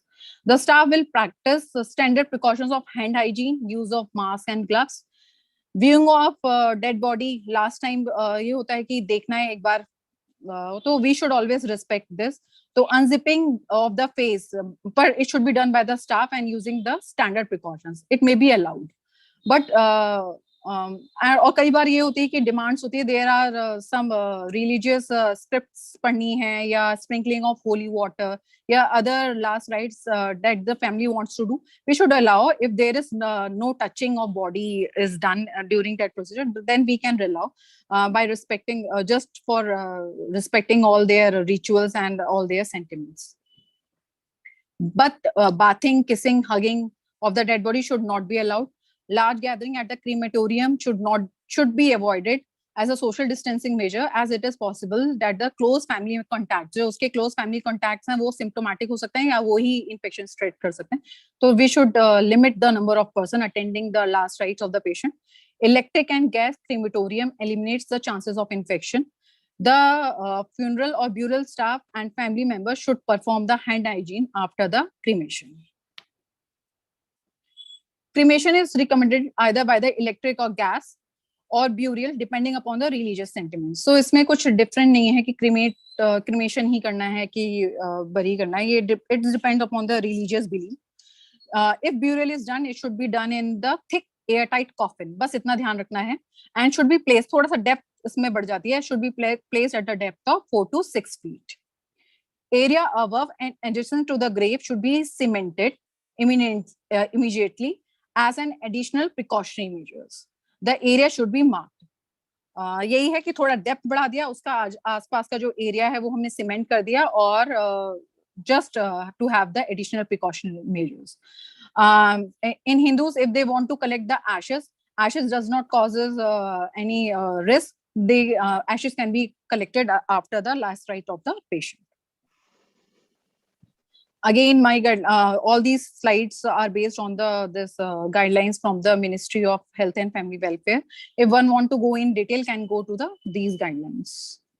Skills to be enhanced is hand hygiene. Again, the same three things: hand hygiene, use of personal protective equipment, and appropriate disinfection. My sincere thanks to Dr. Chandrakanta ma'am and Dr. Shailivasti ma'am, and to all the contributors. Thank you, ma'am, and that's all from my side. Thank you very much, Dr. Anupma. So Thank you, that is ma'am. the end of the today's session and the training also. So for the post test, I will invite Dr. Neeraj to tell about the instructions, how to do the post test. And also at the end, I want to thank Dr. Prajapati sir and Professor Shailivasti, head of the Department of Pediatrics, King George's Medical University, to help conducting this training for the betterment of the patients. Thank you very much. Dr. Neeraj, please explain the post test.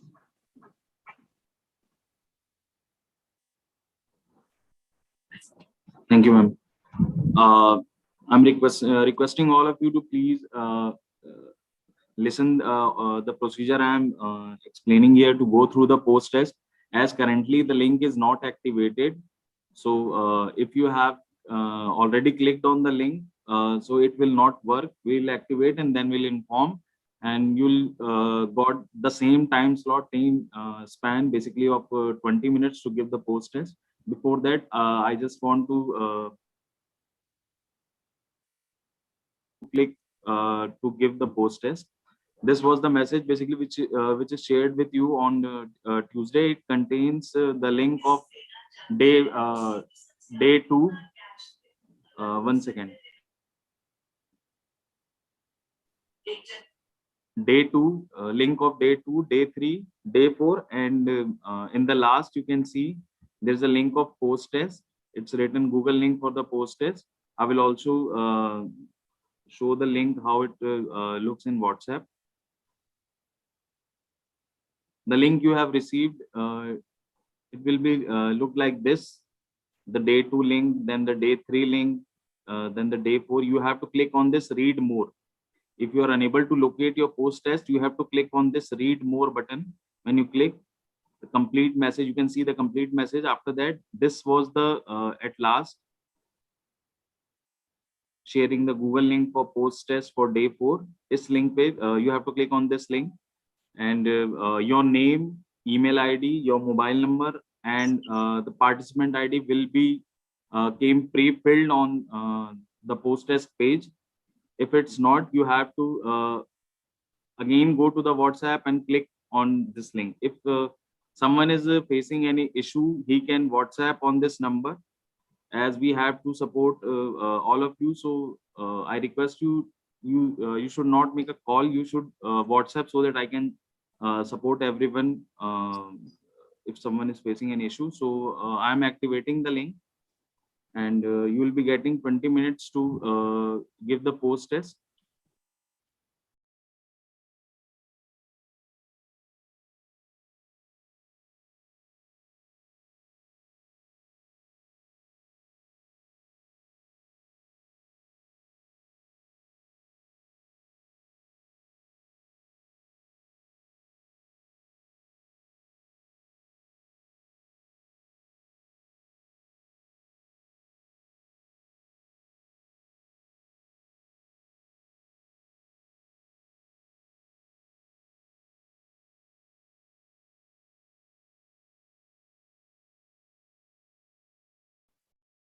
Just wait for a minute. There is an internet issue. I'm activating the link.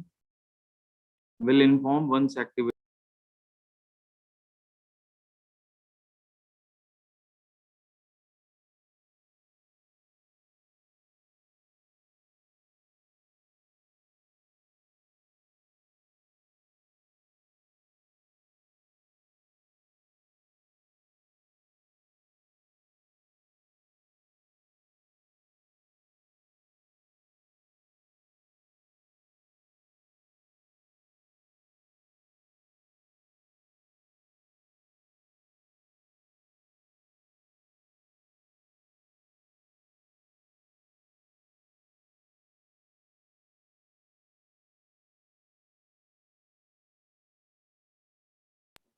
Link is activated. Requesting all to please click on that link now. If you have already clicked on that link, please close that page and you have to freshly click on the link. Thank you. You are having 20 minutes. It's 3:50. Then we'll close the link on 4:10. Thank you.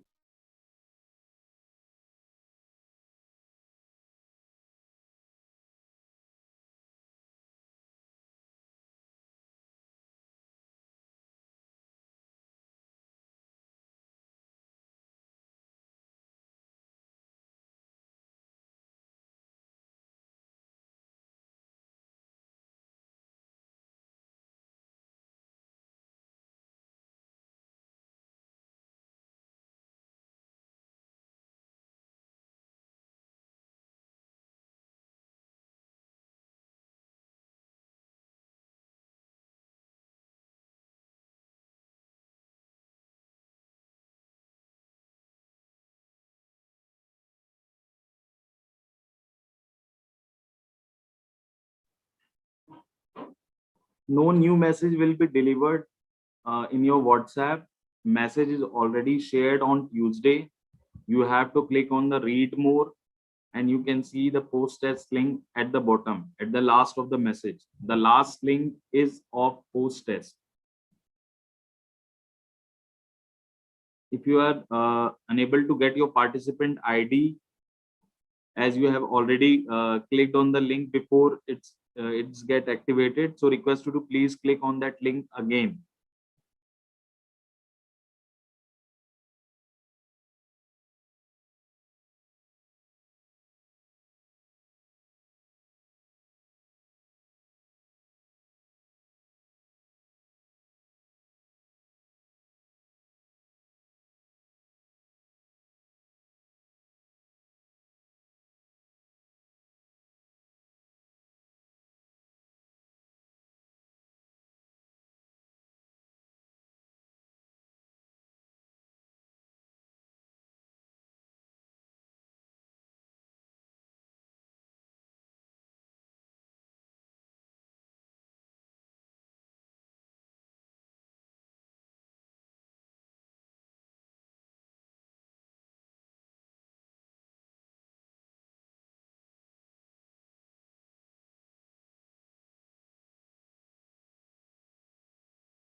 those who have submitted their post test, they can leave. Certificate will be shared within 7 days on the email you have shared with us on your registration, and with all the training materials. Basically, all presentation will be also shared with you via a Google Drive link in the email. Thank you. Those who have submitted their post test, they can leave the meeting. Certificate will be shared in 7 days.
Dr. Sonu Kumar Soni, you are unable to get your participant ID. Request you to please click on the link again, which is shared on WhatsApp.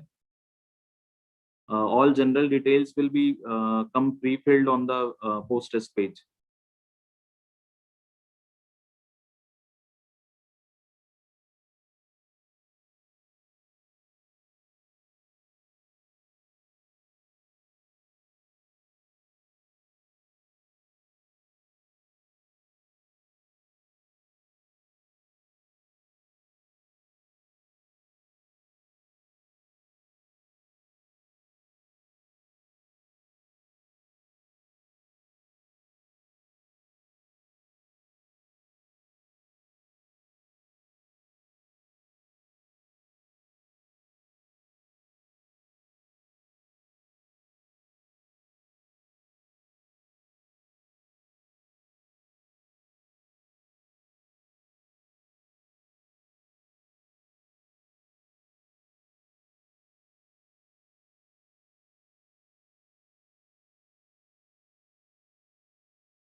Dr. Nishu Bala, request you to please click on the post test link again, as you are unable to locate your participant ID. When you click on the link, all general details will be pre-filled.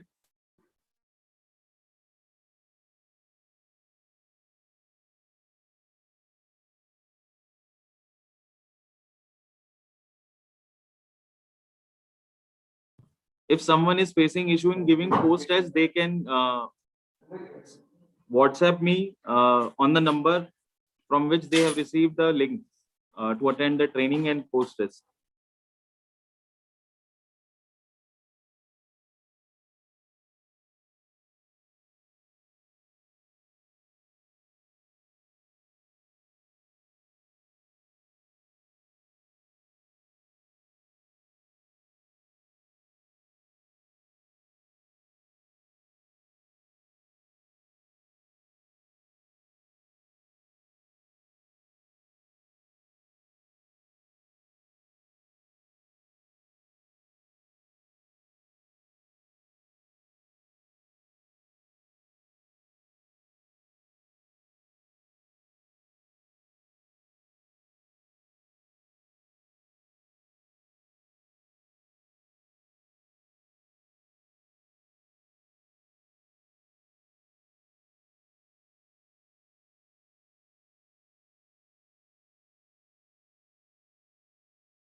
Those who have submitted, they can leave the meeting. Certificate will be shared in 7 days with all the training materials used in this training, uploaded on a Google Drive, and the link will be shared with the certificate. After test, yes, you can leave.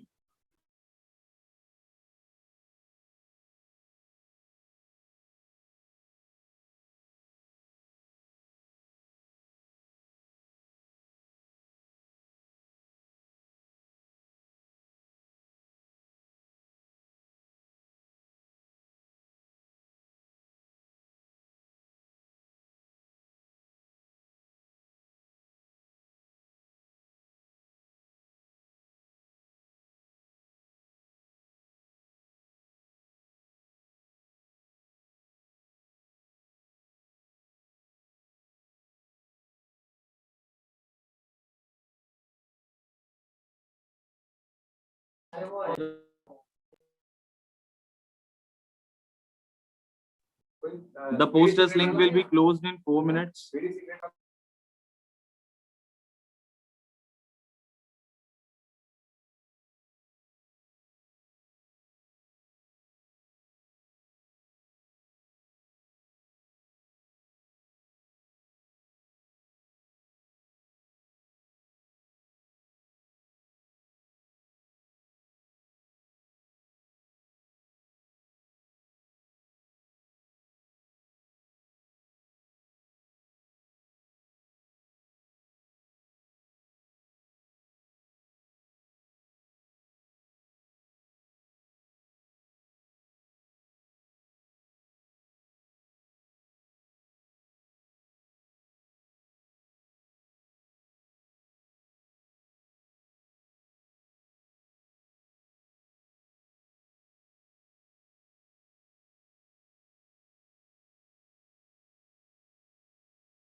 Certificate will be shared in 7 days with all the training materials via email.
Thank you all. Thank you all. Those who have submitted their post-test will receive their e-certificate on 7 days and with all the training materials. Thank you. Priyanka, please close the link.